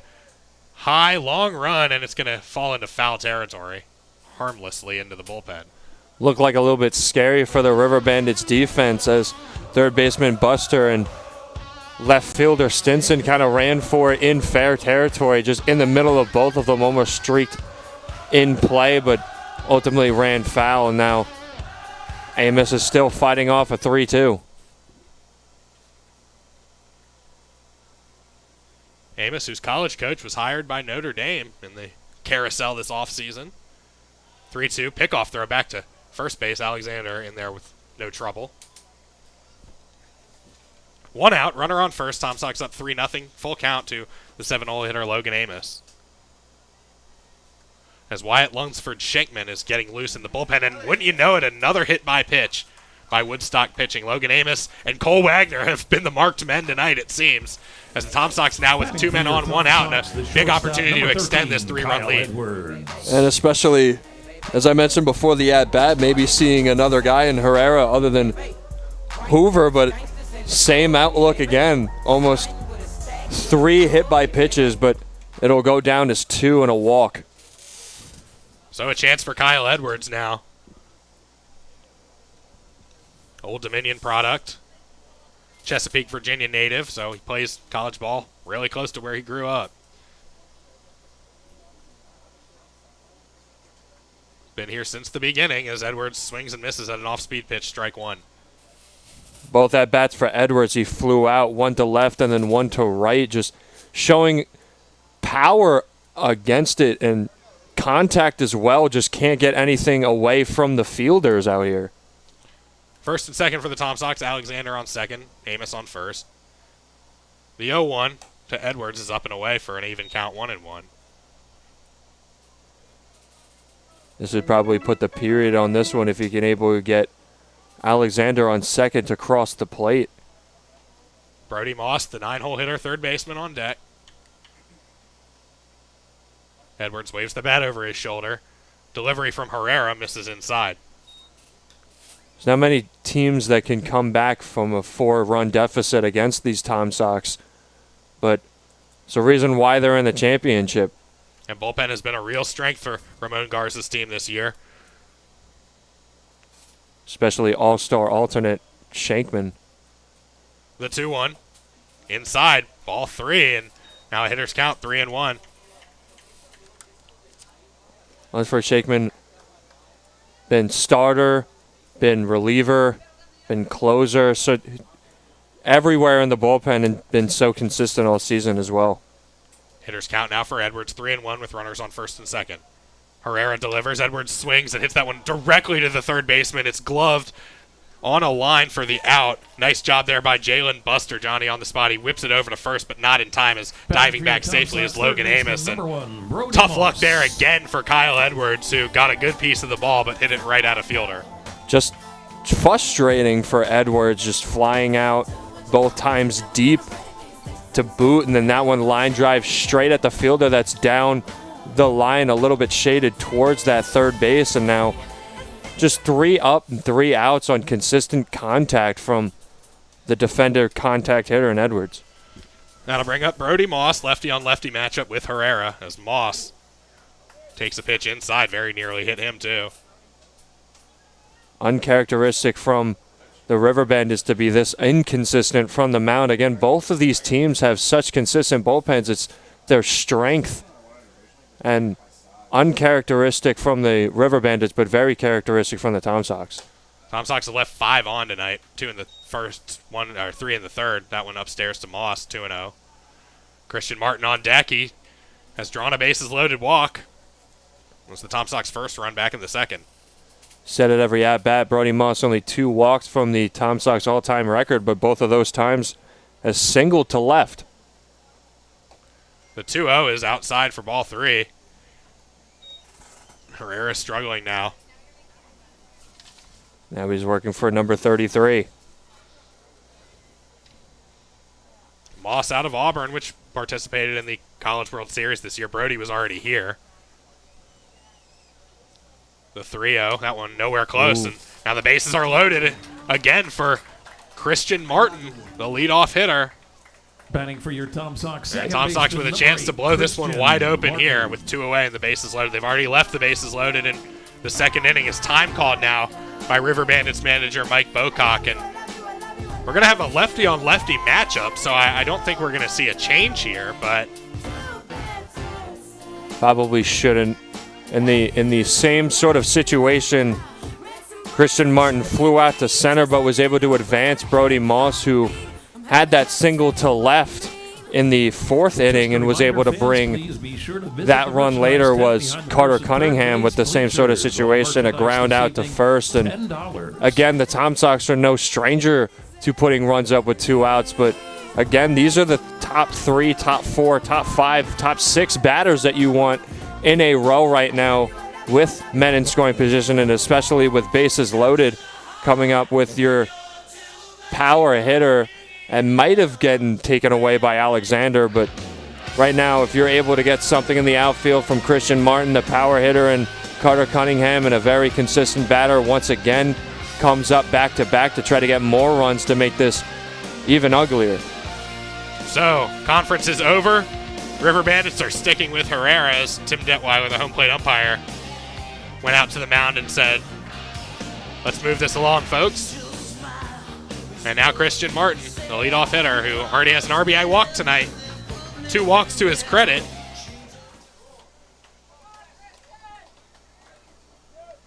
And a big opportunity here. Tom Sox up 3-0, bottom 5th, 2 away, as Martin swings at the first pitch and hits it foul to the first base coach.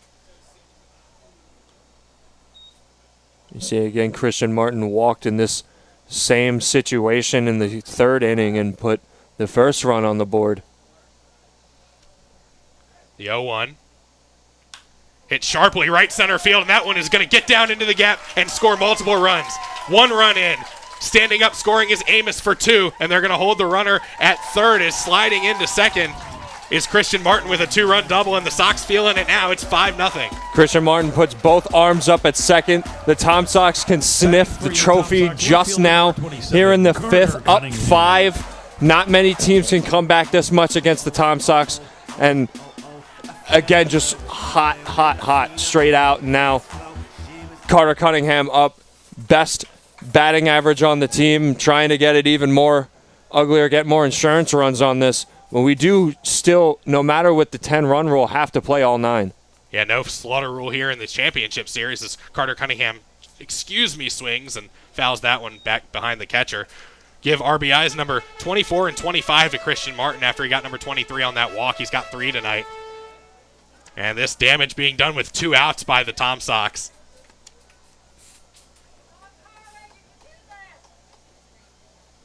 Carter Cunningham behind in the count, 0-1, hits this one well into center field. Going back, however, and having room for the catch is Max Galvin, and the side is retired, but the Tom Sox get a big 2-out, 2-run double from Christian Martin, and the scoreboard looks that much better. 5-0 Charlottesville headed into the 6th. This is the Valley Baseball League Championship on Tom Sox TV.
Tom Sox 5, River Bandits nothing here in the top of the 6th. Christian Howe out there.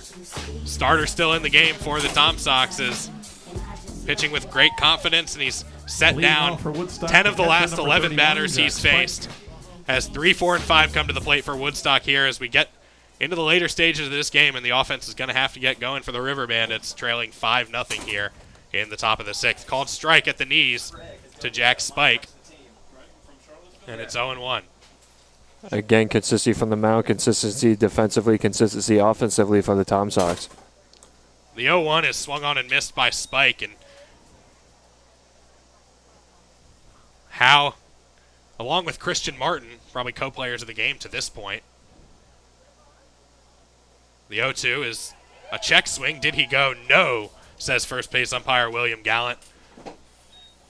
I think that was the right call. He kind of held his water a little bit. Closer than most, but I do think that he stayed. Yeah, I agree with you there, as the count is now 1-2. To Spike. Howe delivers. That one is down and out, 2-2. Howe just staying so poised from the mound, especially this late in the season and this late in the game, still pushing. Tom Sox still have Wyatt Lunsford-Shankman out there in the bullpen throwing. Here's the 2-2 from Howe. That one is just outside, and now Spike's worked the count full. After being down 0-2, we've seen several Tom Sox hitters pull this off, but definitely don't want to put the leadoff man aboard here with your team with having all the momentum here in the top of the 6th, up 5-0. The kick, the delivery, swing and a miss, strike 3, and there's a big first out here in the top of the 6th. What a pitch, what a at-bat for Howe. Just pushing gas, straight velocity, got Spike, and now you face one out. And if they're able to get out of this inning with no runs coming across, momentum will be greatly hard to shift with only 9 outs to go. Here's Max Galvin, center fielder, takes a ball. Galvin out of Bradenton Beach, Florida, plays at Miami-Dade Kendall Community College. The 1-0 is way outside for ball 2. And it's so important to get that first out, that leadoff man out when you're protecting a lead like this. And with so much at stake here in Game 2 of this Valley League Championship, Tom Sox looking for the title, up 1-0 in the series. Here's the 2-0, and that is sprayed foul down the left field line, out of play. It just seems like the River Bandits have never gotten the timing of Howe's pitches down. I mean, 4 hits, but nothing really going except for that little stint in the 2nd inning when they had 2 on. Yeah, River Bandits stranded 2 in each of the first 2 innings. Here's the 2-1, fouled back, 2-2. As Ramon Garza full sprint out to retrieve that ball. So he's pretty pumped up, too. He's feeling it. He's had this experience as a player, and now he's navigating through it as a manager. He was a member of that 2019 Charlottesville title team. Coaching against his former team, the Woodstock River Bandits, who he played with in 2018. 2-2 now, and time called by the batter, Galvin. Righty on lefty matchup. Of course, you would expect he likes the Tom Sox a little bit more. The 2-2 is hit sharply into center field. Trey Younger initially misjudged it, but gets on his horse and gets his keister back there just in time to make the play, 2 away. Trey Younger, another defensive piece for the Tom Sox. The speed threat, nothing's really getting to the side of him, nothing really getting in front of him, and we see it not a lot actually in play get behind him as he's able to get on his horse and knock out the second one of this inning. We have a pinch hitter up to the plate for Jacoby Long. It's Justin Wax, who does some catching for pinch hitting the River Justin Bandits. Wax. Also listed as an outfielder, so we'll see if he stays in the game as he takes a ball to start and now takes another ball just outside 2-0. So Wax for Long. Long was at second base. We'll see if Wax stays in the game there or goes elsewhere, or we'll get that information to you when we get it next inning. But for the time being, Wax ahead 2-0 in the count, and now it's 2-1 as that one right over the middle for a strike. Great pitch by Howe. Needed a strike down 2-0. Little leniency with 2 outs, but obviously Tom Sox got to run.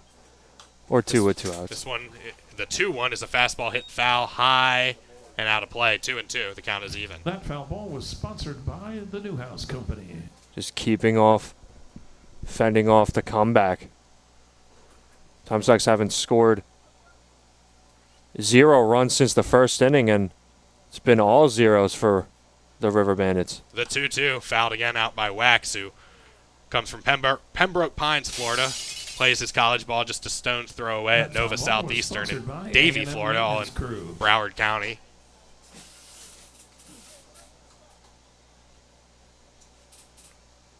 Against Christian Howe out of Kentucky. The 2-2 from Howe with 2 away is on the ground and through into right field for a base hit, so Justin Wax keeps the inning alive for the River Bandits with 2 away.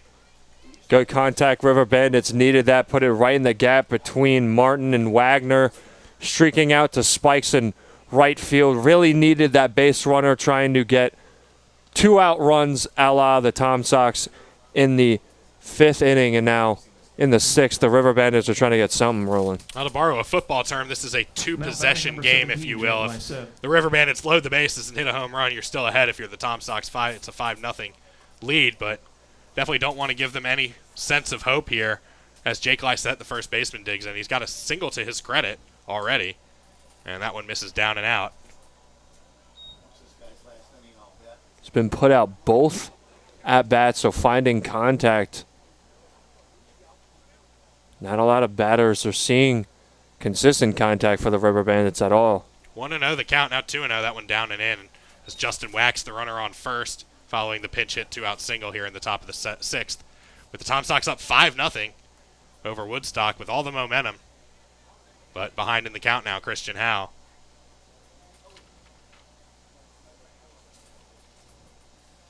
Here's the 2-0. That one right over. A get-me-over fastball for a strike. What's confusing is the River Bandits have 5 hits, just can't get anything to combo into runs. Runner on first, 2 away. Here's the 2-1 from the stretch. Christian Howe, fastball way outside for 3-1, and I wonder if this might be his last batter if this man gets on.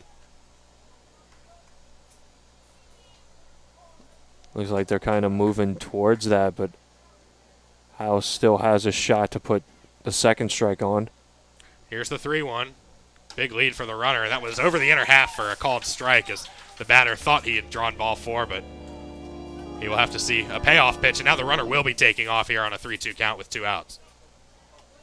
What a pitch from Howe, streaking into the inside black, just catching the zone and putting it into a full count with 2 outs.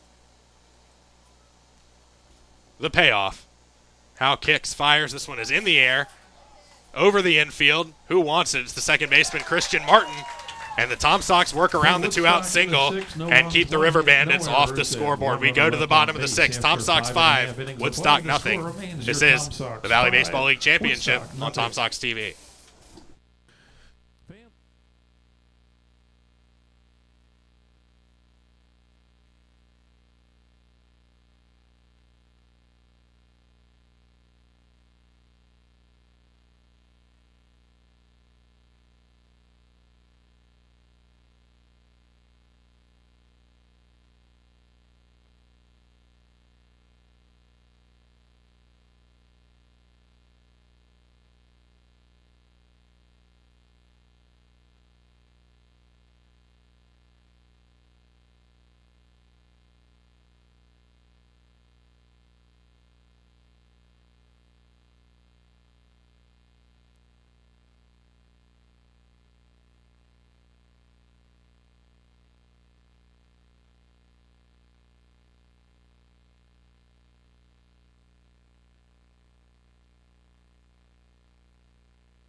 Tom Sox 5, River Bandits nothing. Bottom of the 6th inning here at Willie T. Barnett Field in Game 2 of the Valley Baseball League Championship Series. Luke Ned Carney, Joe Callahan Jr. with you here as YMCA plays over the PA, and feels a little bit weird without a grounds crew out there working along to it. Yeah, we were talking about the Yankees early out in the game, and then their grounds crew in the 7th inning stretch coming out and dancing Haven't been in a long time. I look to go when this season is over and sometime in August before I have to ship off to school. From Charlotte, number 32, Luke Legeman. Luke Legeman into the game for the Woodstock River Bandits, as they have made a pitching change, their second of the game. So Legeman into the game out of Uncasville, Connecticut, pitches at Charlotte. He's a right-hander. Craig has donated his winning proceeds back to the Tom Sox. Craig, thank you. And if you're the River Bandits, you cannot afford to give any more insurance runs to the Tom Sox at all in any inning when you're only 9 outs from your season ending. More changes for the River Bandits on defense. Jack Spike has moved from catcher to third base. Jalen Buster slides over from third to second. And into the game after pinch hitting, catching now is Justin Wax. So Jacoby Long's night is over as Wax pinch hit for him. And then Mike Bocock playing a little bit of shuffle here with his defensive alignment. But those are the changes. Outfield remains the same for the River Bandits as the first pitch is downstairs from Luke Legeman.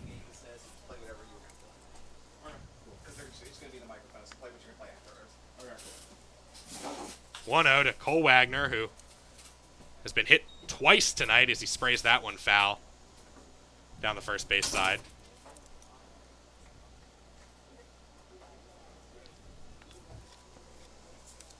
One and one the count to Wagner. Another foul ball hit toward the dugout, and almost a very nice grab made by one of the Tom Sox.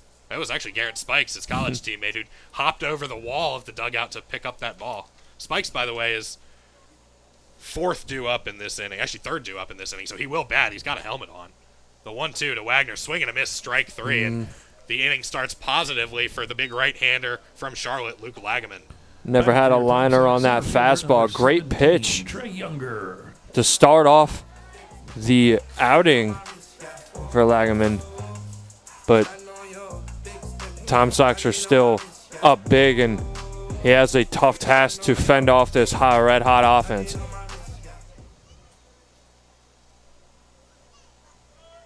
Next up, Trey Younger, the center fielder. He takes the ball up and in. Tom Sox up 5-0.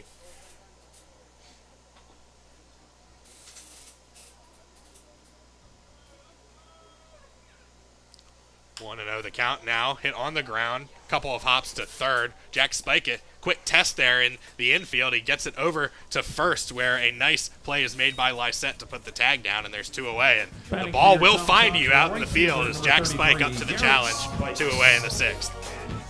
Playing third yesterday, now moving out to third now. Good play on a little bit dribbler, kind of bounced towards him. Good play and throw over to first.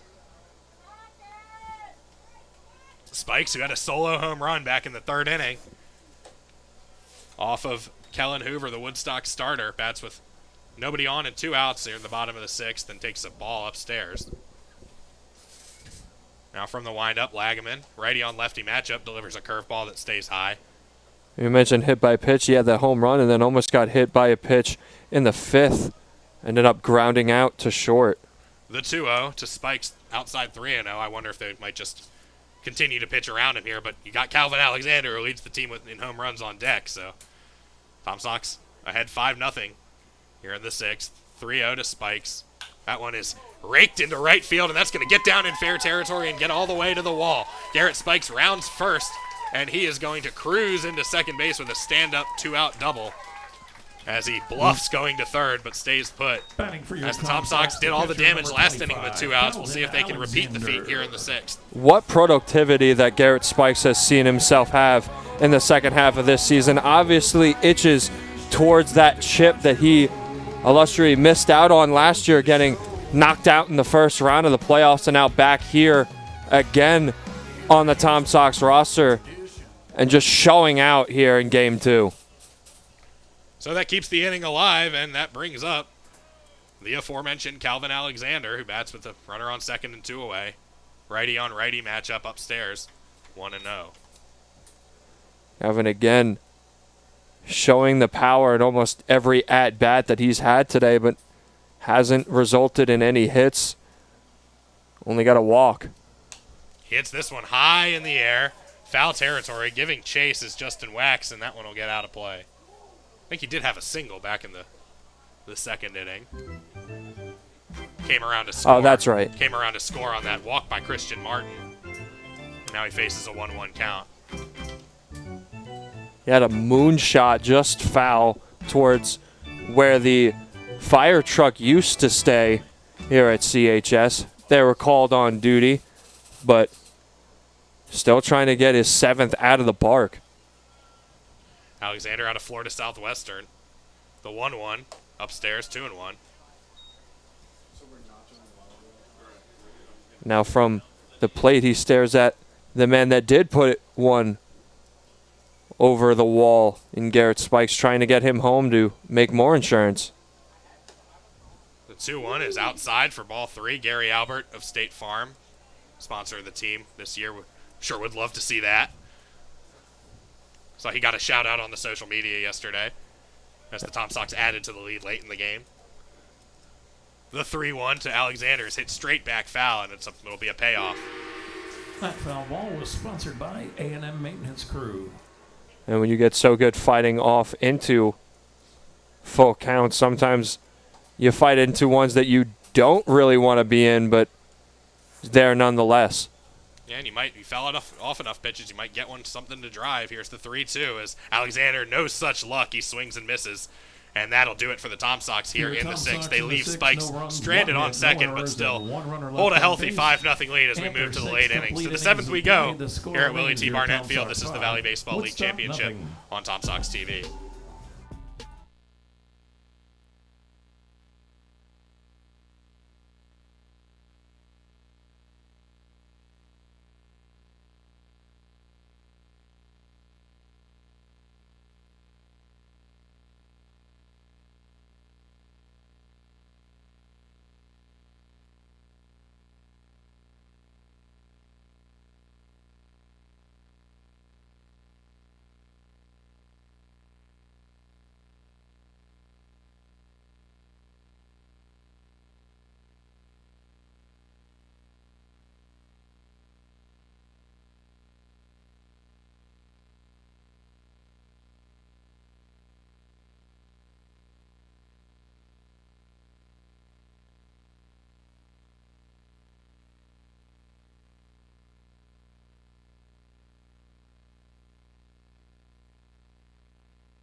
Lunsford, Shakeman.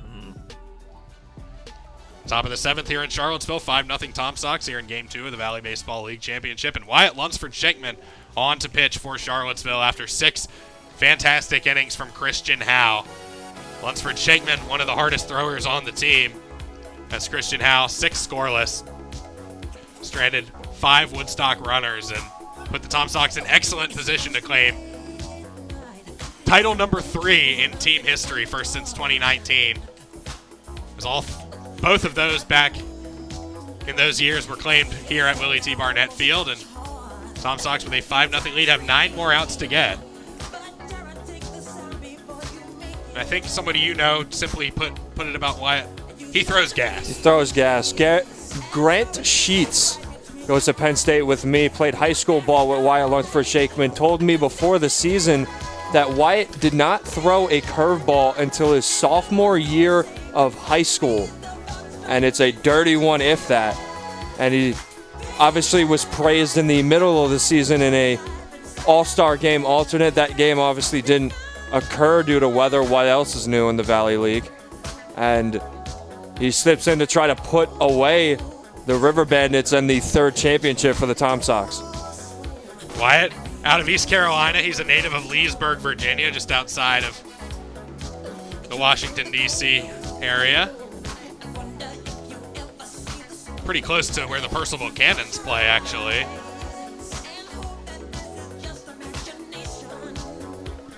And the reason why we're here a little bit early is they chose to forfeit Game 2 as they were really late in that one. In the bottom of the 8th, Woodstock was winning 9-7, but they ultimately called it due to lightning scares. And Percival just decided to let Woodstock advance.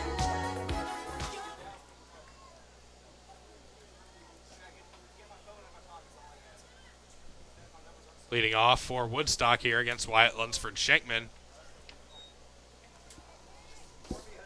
is the designated hitter, or excuse me, the right fielder, Tomas Sanchez. It'll be Sanchez, Hunter Smith, and Jalen Buster. 7, 8, and 9 do as Schenkman misses with the first pitch. The 1-0 is upstairs again. Tom Sox up 5-0 here in the 7th. Sanchez a single to his credit tonight. Up ahead 2-0 in the count. Another fastball by Lunsford-Schenkman. Blows it right by him, swinging a miss, strike one. Just trying to find his consistency. Looks like he found it now. Getting his wits about him from getting out of the bullpen. Sanchez wearing Peyton Manning's number 18 in right field for the River Bandits. Looks at that one upstairs, now in a hitter's count at 3-1.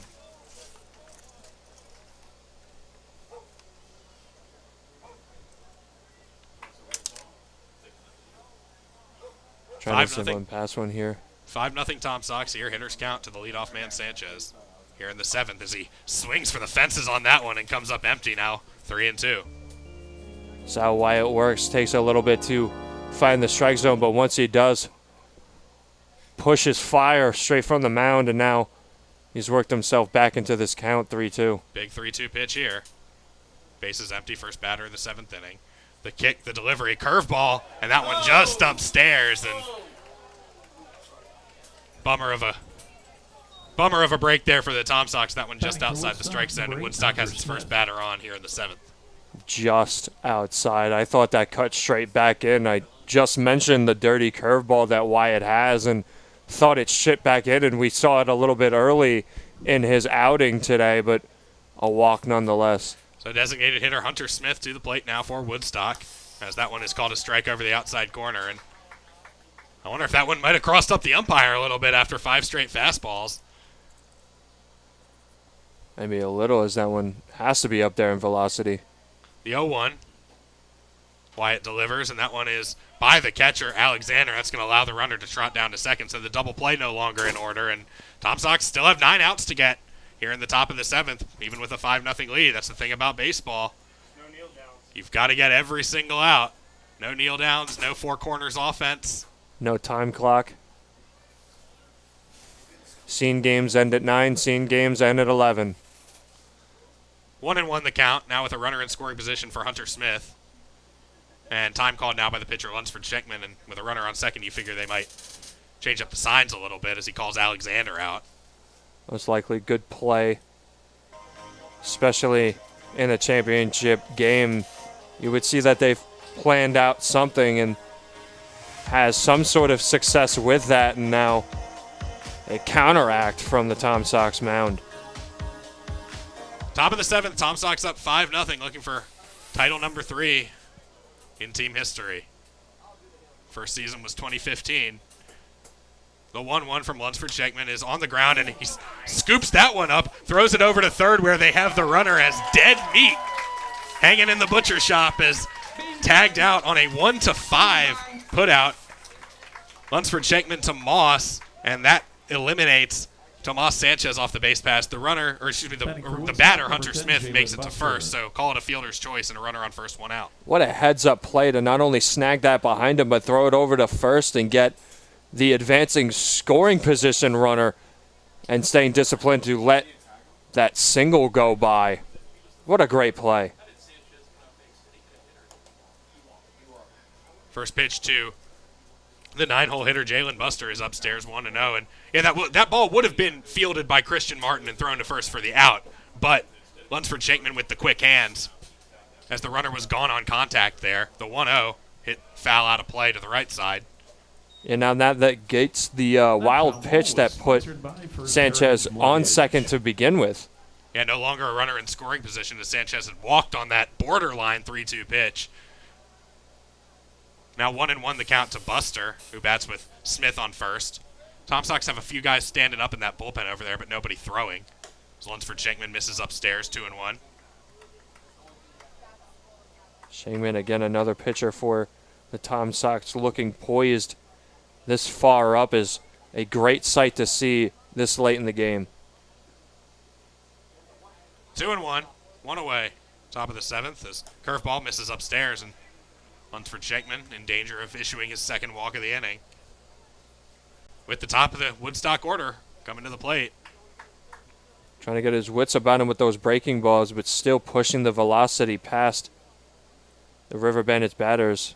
See if he goes to it here. The 3-1 is upstairs and another walk, so 2 on, 1 out for Woodstock. They were in the situation in the second inning, couldn't get anybody across. Batting for Woodstock, number 6. Now R.J. Stinson to the plate.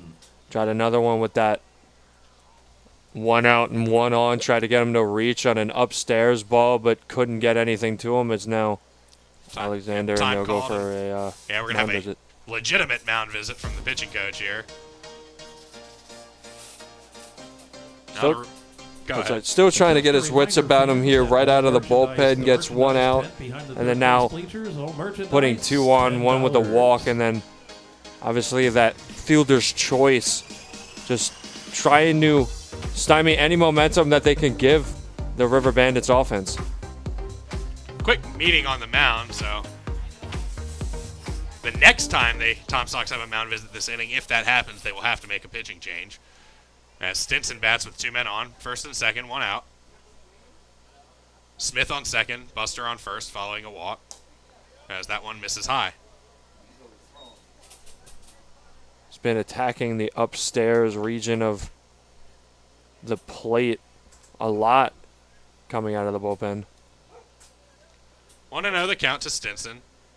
And that one misses upstairs again, so the Tom Sox not making it easy here in the 7th inning. Maybe put one inside to try to get a double play out, but still attacking upstairs. 2-0 the count now to Stinson. The kick, the delivery, and that one is right in there for a strike. Good 2-0 pitch and make them beat you with their bat if they're going to try. Making me wish we had a radar gun here on the scoreboard at Willie T. Barnett Field. From the stretch now, the kick, the delivery from Wyatt. Foul tip into the mid of Alexander, strike 2. Now he's found the groove. They still haven't found timing on his velocity coming right out of the bullpen, and he's leaning on it right now. With 2 men on, 1 out. Here's the kick, and that one is hit in the air, right field. Going to be a tough play for Garrett Spikes, tracking over, and I think he was into foul territory. No, they call it officially fair, I think, but he makes the grab. The runner from second tags, goes to third, makes it safely. So now the Tom Sox have 2 outs here on the Woodstock batters, and Frankie Ritter comes to the plate. The last hope to keep this one alive, this inning alive for Woodstock, is they still have been held off the scoreboard by 2 Tom Sox pitchers now to this point. I think Wyatt pitches a lot like Trey Savage does. Yeah, they kind of a little bit of a brotherly nature, going in the same school, lived in the same host family, always did everything together. Here's Ritter, the shortstop, that one upstairs. Share the mullet. There's a lot of similarities between those two.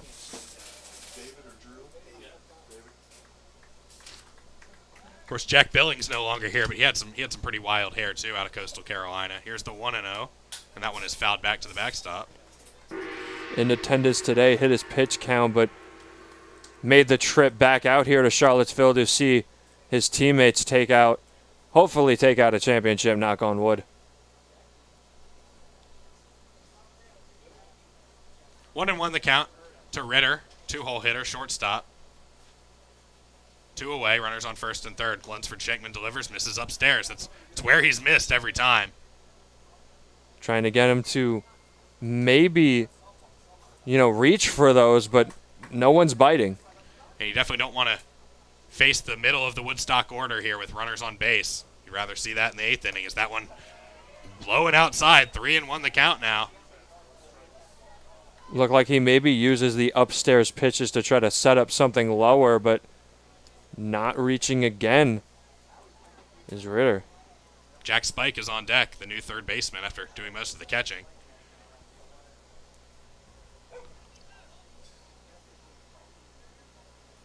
Lunsford Shankman looks in, kicks, delivers. That one is called a strike, and now a big payoff pitch. As the runner on first, Buster, will be going. Great pitch, fighting off, being down in the count now with 2 outs. getting out of this sort of little jam. The 3-2, Wyatt kicks, delivers, and that one stays off the plate outside for ball 4. And now Woodstock has him loaded with 3-hole hitter Jack Spike coming up. For Woodstock, good miss, to be honest with you. Just a better take from Ritter. Just streaking the outside low portion of the strike zone, not chasing it, is Ritter, and able to put full bases out there. Yeah, credit the Woodstock hitters for not getting too over-eager, even down 5-0 in the 7th inning. Spike bats now with the bases loaded, 2 outs. Righty-on-righty matchup with Wyatt Lunsford-Shankman. The kick, the delivery, and that pitch called a strike right down the middle. Spike is a tall guy, too, kind of like Carter Cunningham, so he's going to have a bigger strike zone than most of his teammates. When somebody as good as Wyatt Lunsford-Shankman is, I don't know if that's really in your favor. 0-1, 2 away, bases loaded. Tom Sox up by 5 as that curveball misses inside, 1-1. He's missing with it, but it's not bad misses. Still cutting vigorously down. Yeah, good discipline from the Woodstock batters. There's a reason why they're in the championship. 1-1 the count. Wyatt kicks, fires. This one is sprayed foul, hit really hard, but nowhere near fair territory. Luckily for the Tom Sox, it goes over the bullpen and out of play as now a right-hander is throwing. Spike getting first contact on a Wyatt Lunsford-Shankman pitch. That goes a little bit deep, but still, again, foul. 1-2 the count. Woodstock's got to get something here. Bases loaded, 2 away. They trail 5-0. The 1-2, Wyatt kicks, fires, curveball. Oh, just misses. Again, missing very closely. It's not bad misses, but the cut on that curveball is something to stand in awe to. Must have just been inside. 2-2 the count. Wyatt from the stretch. Kicks, fires. That curveball misses over the catcher, but it was thrown too hard to let the runner advance. So Calvin Alexander, Johnny on the spot, picks it up and hustles back. And now a 3-2 pitch, though, with the bases loaded. Real big chance for Woodstock here to get on the board without taking a swing. And that right there is the intangible power from the mound that works in your favor even when it gets past the catcher, because any less velocity on that one, that might score a run for the River Bandits. So the payoff, runners will take off with the pitch. 3-2 bases loaded. The kick, the delivery. That one is called a ball just outside, and Woodstock has its first run of the game. Just like the Tom Sox got their first run on a bases-loaded walk, and the inning continues. Batting for Woodstock, number 12. Again, and that's a crusher, seeing how many close balls, that curveball, especially that last one that was in the zone, and now a run comes across. But Wyatt Lunsford-Shankman still trying to get out of this inning without any more carnage, but momentum kind of shifts towards the River Bandits, still on the side of the Tom Sox, though. 5-1 the new score here in the top of the 7th after the walk with the bases loaded, and the pitch to Max Galvin is called a strike. And Woodstock really not doing it with the bats this inning. They're just sitting back and letting the balls go by.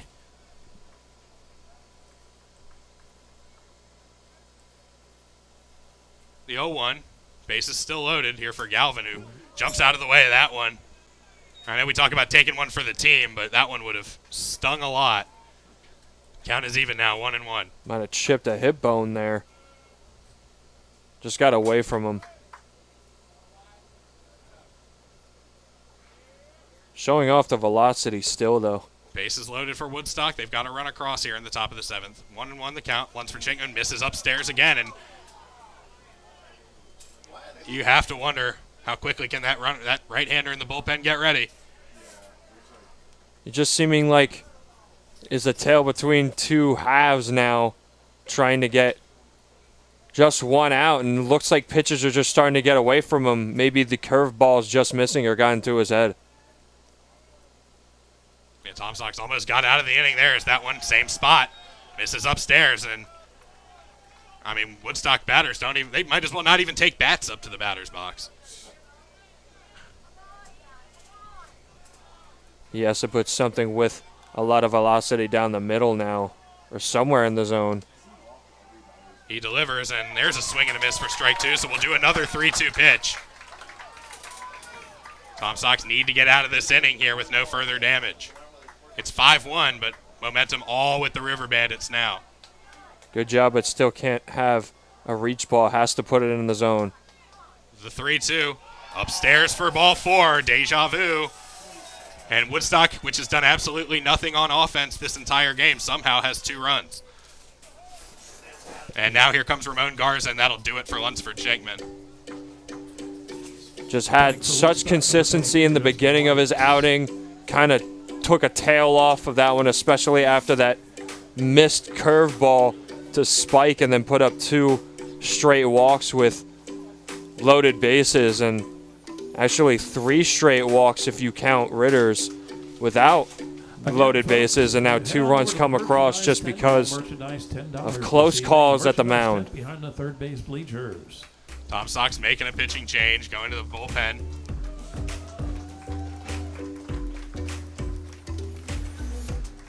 As you have 5 walks in that, I'm looking at your scorecard here, going back to Sanchez's leadoff at-bat. No, you're good. I'm just changing. Walk, and that great play at the mound by Lunsford Shakeman to get the fielder's choice, but then walk. Fly out to right. Walk. And now it's 5-2 for the Tom Sox. As now into the game is Tyler McLaughlin, who was due to be the Tom Sox Home Run Derby participant at the All-Star game, but that was rained out as well. And also coming back off of injury, getting hit by an errant, I believe it was throwing catch in the outfield before a game before the season ended. And now he's back on the mound, consistent pitcher again, and it's good to see him healthy and ready to go again. Tyler McLaughlin out of Emory University in Atlanta, native of Milton, which is just north of the city. As the Tom Sox have gone all right-handers tonight. He inherits 3 runners, all given by the previous pitcher, Lunsford Shakeman. Now he's stepping off the mound for something. He's getting a new hat. So he exchanges hats with one of the assistant coaches. As we'll take this one back to the second, the Tom Sox scored a run on an RBI walk by Christian Martin. It was 1-0 after 2. Garrett Spikes a solo home run in this 3rd inning. Tom Sox got a run in the 3rd and then 2, or a run in the 4th and then 2 in the 5th after a 2 RBI double off the bat of Christian Martin. But Woodstock has taken 5 walks. They don't even have a hit yet this inning. They've only got 5 for the game, and yet they have the go-ahead run at the plate. Yeah, I was just about to mention, if you're Wax, one swing of the bat over the wall puts you ahead after this game has been all Tom Sox. This is the only inning where the River Bandits have put up any runs, and they're all unearned. So it'll be Justin Wax leading things, or start the first batter, I should say, that Tyler McLaughlin faces. He's 1 for 1 since coming on last inning. He got a pinch hit single in place of Jacoby Long. And now a big opportunity here for Justin Wax against the tall McLaughlin. He misses downstairs. Need to give him some sort of time to get his poise down on the mound, but doesn't have a lot. 2 outs. The 1-0. That one called a ball. This is downstairs. Nowhere to put Wax. Base is still loaded. With loaded bases, you cannot afford another walk-in or a hit at all. The 2-0. That one called a strike. Get me over fastball. Woodstock finally onto the board here in the top of the 7th. A couple of bases loaded walks. It's working quickly now, McLaughlin. This one is hit off the fist to 3rd. Tough play for Moss. He picks it up, thought about tagging the runner, guns it over to 1st in time. And the Tom Sox get out of the inning after giving up 2 runs on bases loaded walks, but they still have a 3-run lead. So good defense there by Brody Moss, as he's done all evening long, and it's still a 3-run lead as we stretch here at Willie T. Barnett Field. This is the Valley Baseball League Championship on Tom Sox TV. Remember, you get candy if you...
We have stretched here at Willie T. Barnett Field. Tom Sox up 5-2. Woodstock onto the board after the 7th inning. A couple of bases loaded walks delivered by Wyatt Lunsford-Shankman. 5 total in the inning. But Tyler McLaughlin coming on and getting a ground out 5-3. As the Tom Sox now will look for some insurance here in the bottom of the 7th. Yeah, just Wyatt Lunsford-Shankman got so ready and consistent at the start of his outing and just tailed off at the end. We had a bunch of close calls on curve balls. Again, we were mentioning about them not being thrown by him until his sophomore year of high school, and we saw glimpses of how dirty it can be, but just did not get enough close enough to make a strike call, and then just kind of tailed off with 3 walks in a row, sending up McLaughlin to get out of the inning, but not before 2 runs come across. A little bit of momentum shift now back to the middle. Still a 3-1 game. Tom Sox looking to get more insurance out here with a new pitcher on the mound for the River Bandits.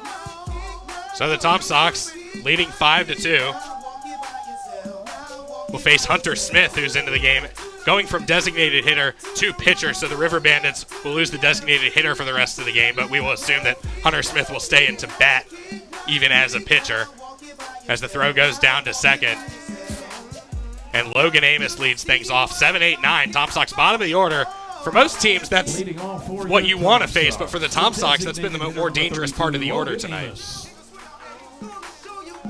Yeah, usually when you talk about this Tom Sox offense, the top 3, the 3 C's of this Tom Sox roster, Christian Martin, Carter Cunningham, and Cole Wagner are usually the ones that get stuff done, and that's not been the case. Amos has walked 3 times. Edwards has made good contact on it, but hasn't slept out. First pitch is outside from Smith. Yeah, Martin at the leadoff spot has 3 RBIs, but it's been the bottom of the order, the bottom half of the order that's been setting the table for the Tom Sox. The 1-0 outside. Logan Amos out of VCU. Amos has had nothing but almost hit by pitches or hit by pitches. That one called a strike somehow. 2-1 the count. Righty on lefty matchup with Hunter Smith.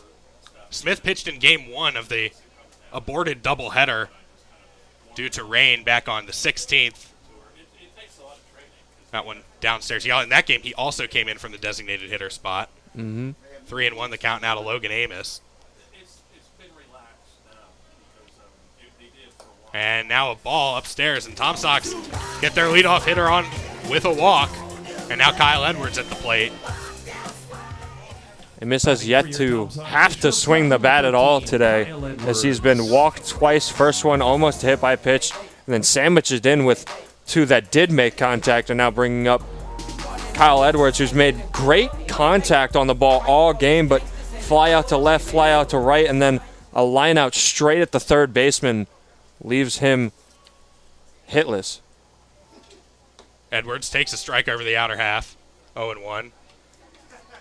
He's been here since the beginning of the season. 42, or really 43 counting tonight, games played, 42 games started. The 0-1. Curveball misses inside. Good stop there by the catcher Wax to make sure the runner couldn't advance. We mentioned his games played. He's very close in breaking Ramon Garza's record for the most games started on the Tom Sox roster. 1-1 the count to the man from Old Dominion. The delivery from Smith way upstairs. Smith finding basically nothing now.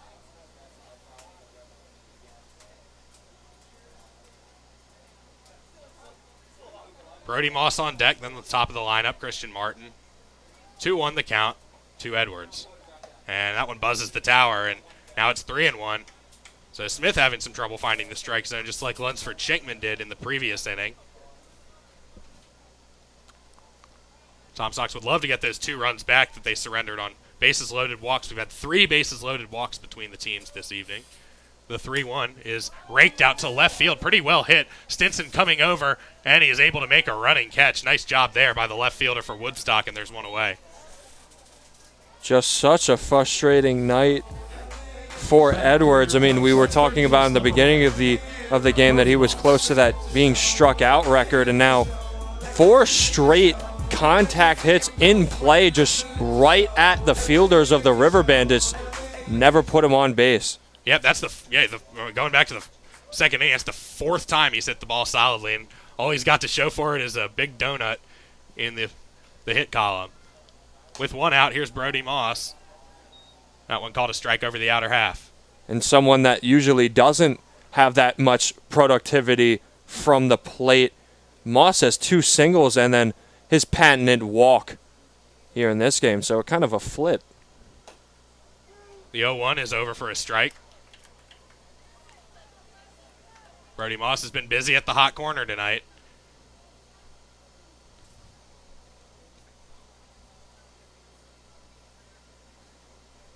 Trying to get more insurance down.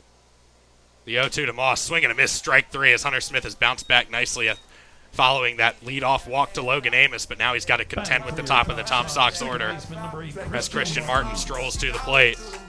What a pitch from Smith. Brody never had the velocity down. Puts the 2nd out here in the 7th.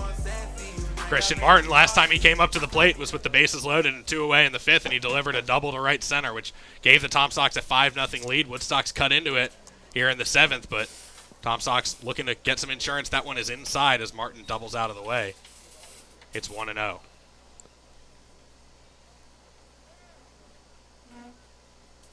Something into the outfield would be very beneficial for the Tom Sox to try to get the comeback and momentum for the River Bandits to be stymied.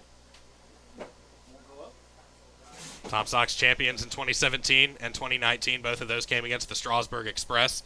Both of those came here in Charlottesville. It's the 1-0 for Martin. Little excuse me swing. This will be easy for Smith as he underhands it to the first baseman, Lysette, and the Tom Sox are retired here in the 7th, leaving 1 man aboard, and they lead 5-2 going to the 8th. Tyler McLaughlin already back out onto the mound as we'll come back right after this. This is the Valley Baseball League Championship on Tom Sox TV.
To the 8th we go. Tyler McLaughlin just finished his warm-up pitches, and the Tom Sox up 5-2.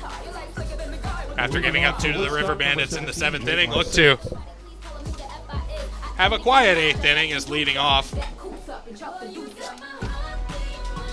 is Jake Lysette, the first baseman. It'll be Lysette, Sanchez, and Smith, the new pitcher who came in from the DH spot, barring any substitutions. As Lysette batting from the left side against the right-handed McLaughlin. Digs in, McLaughlin winds up, fires, fastball right over the middle for a strike. And if you're the River Bandits, you need to put up runs in this inning. You cannot have a 3-run deficit in the 9th. The 0-1 misses just downstairs. The bullpen of the Tom Sox is way too consistent, whether or not we're going to keep McLaughlin out there or have somebody else come in. 1-1 right over the outer half for strike 2 as Tom Sox surrendered a leadoff walk last inning, and that kind of got the merry-go-round going for Woodstock. Would be good to get the leadoff batter here, and that's what they do, is a swing and a miss, strike 3, as Lysette goes golfing and double bogey Blues there on the strikeout. 1 away here in the 8th. And what an at-bat for the McLaughlin and the Tom Sox. Just straight up velocity, kicks them out of there, and now 5 outs away. Tomas Sanchez, who drew a walk to start that inning in the 7th, bats now against McLaughlin for the first time. And he takes one way upstairs and in, and gives a little stare back to Tyler on the mound there as he digs back into the box. Pitch just got way away from him. The 1-0, that one misses on the opposite side, outside. Now a hitter's count for Sanchez. Pretty much the same thing, just to the opposite way. Working quickly now, McLaughlin. Swing and a miss, strike one, as Sanchez out of DeWitt, Virginia, which is along I-85 just south of Petersburg. The 2-1 over the outer half, strike two, and McLaughlin pitching like he's double parked. R.I.P. to the great Vince Scully. Delivers the 5th pitch of the at-bat. It's swung on and missed. Alexander can't find it. He's got to get it down to first, and the throw is pulling Wagner off the base, and he can't keep the foot down. So Woodstock gets a base runner on a strikeout, and the umpires are going to come together. Ramon Garza's out of the dugout. I think he might want to know if that pitch was tipped or no. Maybe we have the home plate umpire might have taken the ball off of somewhere on his body and needs a second. And I do wonder if Ramon Garza is going to ask if that ball was tipped. I have no idea how they could possibly overturn it, but yeah, it did look like it was just a swinging miss, and Alexander just couldn't locate the ball after he just kind of bobbled it, and it went down the first base foul line, and never really found it afterwards until, Sanchez was halfway to first. Tim Detweiler, home plate umpire. William Gallant, first base. Stone Garver, third base. As Mr. Detweiler looks like he's ready to keep going. I mean, we've seen the catchers take foul balls off of unprotected parts of their body and see it happen to umpires, and they always get that same courtesy too. They get all the time they need to get back situated. So the River Bandits, in all the commotion, get a runner on base following the quote-unquote strikeout. It'll officially be scored as a strikeout, but still just one away here in a 5-2 ball game. And Hunter Smith, the pitcher, who worked a scoreless bottom of the 7th after being the designated hitter for the first 6 innings, bats for Woodstock here in the 8-hole. Runner takes off. Sanchez is going to slide in safely as the pitch was called a strike, and it's 0-1. So Woodstock gets a man in scoring position. Just not the best throw over to second from Alexander. Kind of bounced in and kind of scared Tom Sox defenders to get into center field, but ultimately stopped at second. Here's the 0-1 from McLaughlin. Swing and a miss, strike two. Velocity straight out of the bullpen for Tyler McLaughlin, putting away River Bandits batters. 0-2 now. Fires, swing and a miss, strike three. And there's 2 away now with a runner on second. That was just, here you go, right down the middle, and he couldn't catch up to it. Should be the 3rd strikeout of the inning and putting out into the dugouts, but ultimately Sanchez was able to steal first off of one and officially it is the 3rd strikeout. It's just not the 3rd out. Yeah. As Jalen Buster will be called on to keep the inning going. We could get a 4th strikeout inning here in this 8th inning of the Valley League Championship. 1-0 is the count now as that ball is upstairs. Base is open here, but you definitely don't want to give the River Bandits any extra momentum here as they have scored the last 2 runs of this ball game. Here's the 1-0 from McLaughlin outside. 2-0 the count. And again, a base open, so. Do have some leniency with 2 outs as well. Again, though, you don't want to bring that tying run up to the plate, especially with it being the top of the order, Stinson. Here's the 2-0 to Buster. That one is just up and away.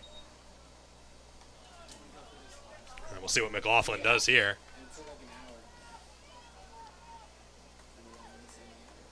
If he's able to get on, this will be 2 innings in a row where they have a shot to tie it or take the lead. And he will, as that one is up at his eyeballs, and Jalen Buster works his second walk in as many at-bats, and that will bring up the top of the order, R.J. Stinson. Stock number 6, R.J. Stinson. And now momentum seems to have been deflated from the Tom Sox side. Still in the middle, not towards the River Bandits yet, but kind of streaking that way. Woodstock has done all this without getting a hit, believe it or not. As R.J. Stinson up at the plate, runner takes off for third. Sanchez, and he's going to get down there without a throw as the pitch is high, and Alexander doesn't even look down. So now runners on first and third with 2 away. Especially someone in Stinson that has made contact with every at-bat, just ground out 3 times and flew out once. That one is straight down the middle for strike 1. Count is even now. As the possibility still remains, we could have a 4-strikeout inning from Tyler McLaughlin. But he's got to work a little bit harder now with runners on the corners and 2 away. 5-2 Tom Sox here in the top of the 8th. That one called a strike just over the outer half, and good job there by Calvin Alexander to frame that one. The pitch streaked outside, and as you said, a great frame job. Catchers have been so great for the Tom Sox this season. Runner takes off from first. Here's the 1-2. It's downstairs. Alexander doesn't throw. So now 2 runners in scoring position for Stinson, and a 2-2 count with a first base now unoccupied. Scary situation for McLaughlin, especially if how much contact Stinson has gotten in this game. Just hasn't resulted in a hit yet. This is not an opportune time for it to be his first. 2-2 the count, 2 away. Runners on second and third. Sanchez on third, Buster on second. Time called now by McLaughlin. He summons Alexander out, takes a few steps in to meet him halfway. Though if you are the River Bandits or a fan of them, Stinson getting something into the outfield, ground ball, something in the gap or what, and making this probably only a run game is vital. From the stretch, the 2-2. That one way upstairs, and now we'll have a payoff. The runners won't be going because first base is open, but Tom Sox in danger of putting the tying run on base for the second straight inning. The 3-2 from McLaughlin. This one is sprayed foul, and we'll do it again out of play. Stinson again making contact on these pitches, just has been consistent with it all game, just hasn't put anything in play. 2-2. McLaughlin from the stretch. Kicks, fires, swing and a miss, strike 3. Wow. And there's the 4-strikeout inning as the Tom Sox strand 2 more Woodstock runners and get a big third out. 5-2, we go to the bottom of the 8th. Tom Sox coming to bat, their last chance, we hope, for insurance. This is the Valley Baseball League Championship on Tom Sox TV.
Your Tom Sox, left fielder number 27, Carter Cunningham. Carter Cunningham leads things off for the Tom Sox in the bottom of the 8th.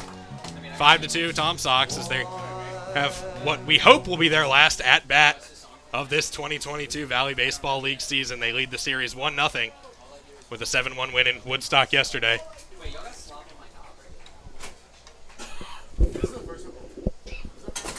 As the first pitch outside to Cunningham from Hunter Smith, who continues on the mound after coming in and working a scoreless bottom of the 7th. And what an inning it was, and what a last pitch it was. And Tyler McLaughlin for the Tom Sox deserves a lot of credit coming in and putting out the fire in the 7th inning and getting out of a jam in the 8th. Is 2-0 now the count to Cunningham. The windup, the delivery from Smith, and that was a 59-footer. Bounces as the catcher Wax redirects it to the left side and gives it to the umpire in exchange for a new ball, which he delivers to Hunter Smith. Might have probably hit Carter Cunningham if it wasn't bounced. Stays to the catcher without contact. Well, that'd be continuing a theme from tonight. 4 hit-by pitches by Woodstock pitching, as that one is downstairs for a ball. Ball 4, and the Tom Sox again have the leadoff man aboard. I don't know if you can tell on your scorecard there how many times that's happened this game, but I'd see at least 6 innings I think that's happened. If I can put it out, there's 1, 2.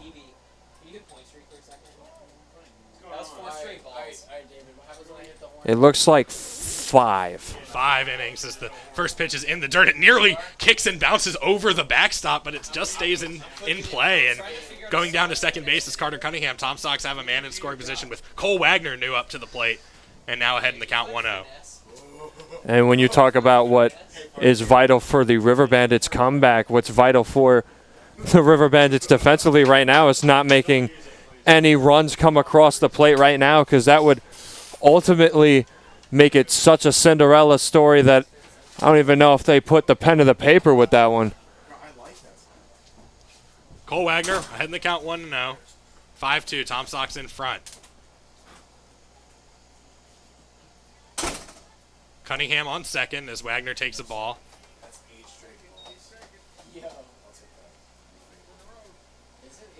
6 straight balls thrown by Hunter Smith. He's yet to throw a strike this inning, and now he finally has, as that one catches the inside corner. Did they call a balk? They did call a balk. Our first base umpire, William Gallant, with the call. I thought Wax just fell asleep as Carter kind of trotted his way to third. So that pitch will not count. It's 2-0. As Wagner swings and misses, as Woodstock brings the infield in, they can't afford to give up any more runs. If you're the Tom Sox, coming alive in the bottom of the 8th is something to stand in awe to, and they're tasting the trophy right now. The 2-1 inside. Wagner, boy, he's been hit twice tonight. Almost number 3 as he just gets out of the way. Now it's 3-1. Woodstock has some action in the bullpen. It's a right-hander. They found the batters that they want away from the plate this game. Wagner hits that one on the ground. Diving stop made by Lysette, the first baseman, and he tags the bag for the out. Or maybe he had to tag Wagner. I'm not sure. Either way, it's a 3 unassisted, and the runner Cunningham stays put at third. Really, I thought that ball, if Lysette had let it go, it probably would have gone foul eventually, but making the play there and getting the out, I think that was the smart thing to do. Yeah, taking no chances. Just with this deficit right now, this late in the game with a man on third, there's no chance that you want it away, especially when that ground out to first, trying to get an out there, is so crucial. Here's Trey Younger, the center fielder, and he hits this one on the ground to third. Infield in for Woodstock. They throw to first. Lysette gloves for the out. They throw home, and he beats the throw. Great slide by Cunningham as the catcher Wax shows the ball to the umpire to no avail. No Mickey Mouse ears video review here in the Valley League, and it's 6-2 Tom Sox on an RBI ground out. What base running from Carter Cunningham. Kind of took a little bit dance in between third and home, and then barreled straight into Wax right at home, and Wax able to hold on to the ball but was not in time with the tag, and it's a 6-2 ball game. That was not a dirty play, by the way. That was just the way that Wax was blocking the plate. He was blocking the plate the way a catcher's supposed to block the plate. And Mike Bocock upset with the call at home plate, but he's not going to get it changed. Just really Good job there by Carter Cunningham to get in underneath the tag. That's just a better job by Cunningham against the really good job that Wax did behind the plate. Now bringing up the quote-unquote third power hitter on the Tom Sox roster who donged one, Garrett Spikes. Yep, that was back in the third inning to make it a 2-0 ball game, and that pitch was inside for a ball as Spikes jumps out of the way. As I like to say all season, there's a lot of batters that have that dog in them. My mistake. That was called a strike, and that one is fouled out of play, so now it's 0-2. That foul ball was sponsored by First Heritage Mortgage. 6-2 Tom Sox. Good contact again. Spikes has had good contact throughout this game. The 0-2. Spikes swings and foul tips it into the mid of Justin Wax, and that's how the 8th inning ends. But the Tom Sox push across an insurance run at 6-2 following an RBI ground out from Trey Younger. 3 more outs to get for the third Tom Sox title in team history. We'll see if they can get it on the other side. This is the Valley Baseball League Championship on Tom Sox TV. Fans, we would like to thank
Three outs to get here at Willie T. Barnett Field. Tom Sox 6-2 ahead of Woodstock.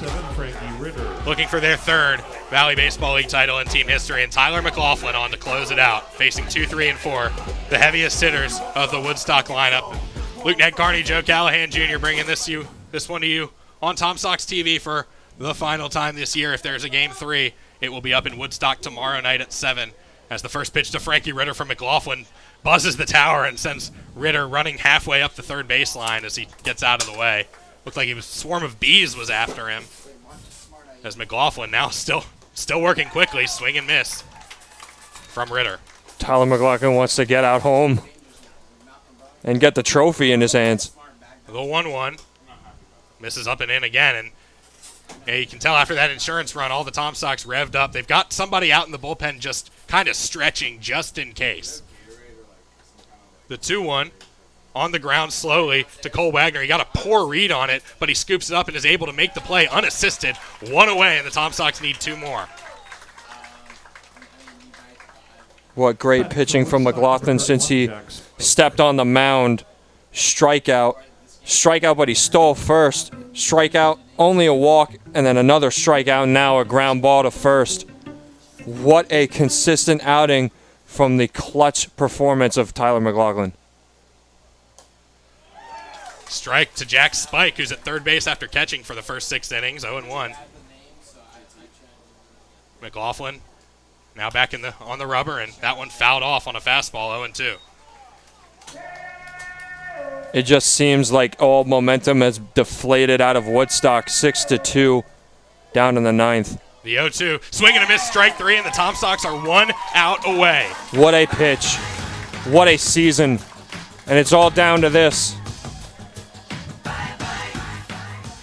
Batting for Woodstock, number 12. It's all up to Max Galvin to keep things going for the River Bandits. The center fielder, righty on lefty matchup against McLaughlin. called a strike.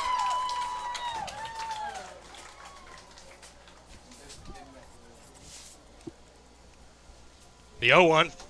That one called a strike at the knees. 0-2. Tom Sox 1 strike away. And now they're down to their last strike. What a game. What a season from the Tom Sox. And now it's all of this. McLaughlin kicks, fires, foul ball, and we'll do it again. Every Tom Sox fan is on their edge of their seat, and so is the player standing up. The 0-2 inside, and it gets by the catcher, Alexander. It's 1-2. McLaughlin getting a little bit too excited, has to still put out away. There's Ramon Garza out there grabbing the ball. He's got some pep in his step as well. The 1-2 coming to Galvin. McLaughlin out of the windup. He kicks, fires, swinging and a miss, strike 3. And you can put Sox on that big gold trophy. For the 3rd time in franchise history, Charlottesville captures the Valley Baseball League title. What a season. What a performance from the Tom Sox and everyone out here. And it's been a pleasure to be talking to you in front of the camera on the mic all season. It's been a pleasure being out here in Virginia for the first time, except for DC. It's just a great season, great performance from all on this roster. They deserve it. Garrett Spikes, Amos coming back again, getting kicked out of the first round last season, and then now putting the trophy into their hands and celebrating here into the infield. Tom Sox 6, River Bandits 2. Charlottesville wins the series 2-0 over Woodstock. 2017, 2019, and now you can add 2022. Ramon Garza takes home the hardware in his first year as head coach of the Tom Sox and his 2nd trophy as a member of the Valley League after winning as a player in 2019. And Tom Sox mobbing in the infield. Congratulations to them. Congratulations to Woodstock on a great season. Congratulations to everybody involved this year. Momentarily, we will have the trophy presentation. And we will. Out on the field. Again, quick final thought here before we sign off. As you see the Tom Sox with the Gatorade cooler waiting to dump Coach Garza, and there it is. As Ramon gets the Gatorade bath to celebrate the 3rd title in franchise history. Well, Joe, Tom Sox went ahead early. There was some drama late with the walks and Woodstock getting on the board, but the Tom Sox slammed the door in the 8th and 9th. Has not lost a game all season. It's the next Ole Miss. Just the energy of this team from start to finish has been there. I mean, we have production from Cole Wagner, Carter Cunningham, those players, Satchel Norman coming in halfway to the season, and then the veterans, Kyle Edwards, Garrett Spikes with a home run today, Logan Amos, Tyler McLaughlin. We didn't see him today, but Halliday, just McLaughlin straight up dishing from the mound. You had that little stint with Wyatt Lunsford Shaman, but in all season long, he's been dishing those curveballs. Should have been a strike and should have sent us to the 8th a little bit early, but the energy of this team has been potent out from the start, and I took kind of the reins from the Penn Staters before me who was on this media team. Shout out to Kelly Warner, Brooks Stake, Zach Lambert, and Eric Fenstermaker now with me here taking the streak down and bringing home the chip to them back in Happy Valley. And Destiny Sanchez as well on social media tonight, Penn State media student as well. Great work all season long by everybody. Tucker Myers, Will Trout, Malachi Keys in the press box, everybody on the Tom Sox staff. And Joe, great job this year as well on the broadcast. Thank you, appreciate it. You too as well. We've called our fair share of games together, and then it's always a fun time. Once again, your final score: Charlottesville 6, Woodstock 2. The Tom Sox win the 2022 Valley Baseball League Championship. For Joe Callahan Jr., one final time signing off. My name is Luke Ned Carney. Good night from Willie T. Barnett Field. And thank you all for listening.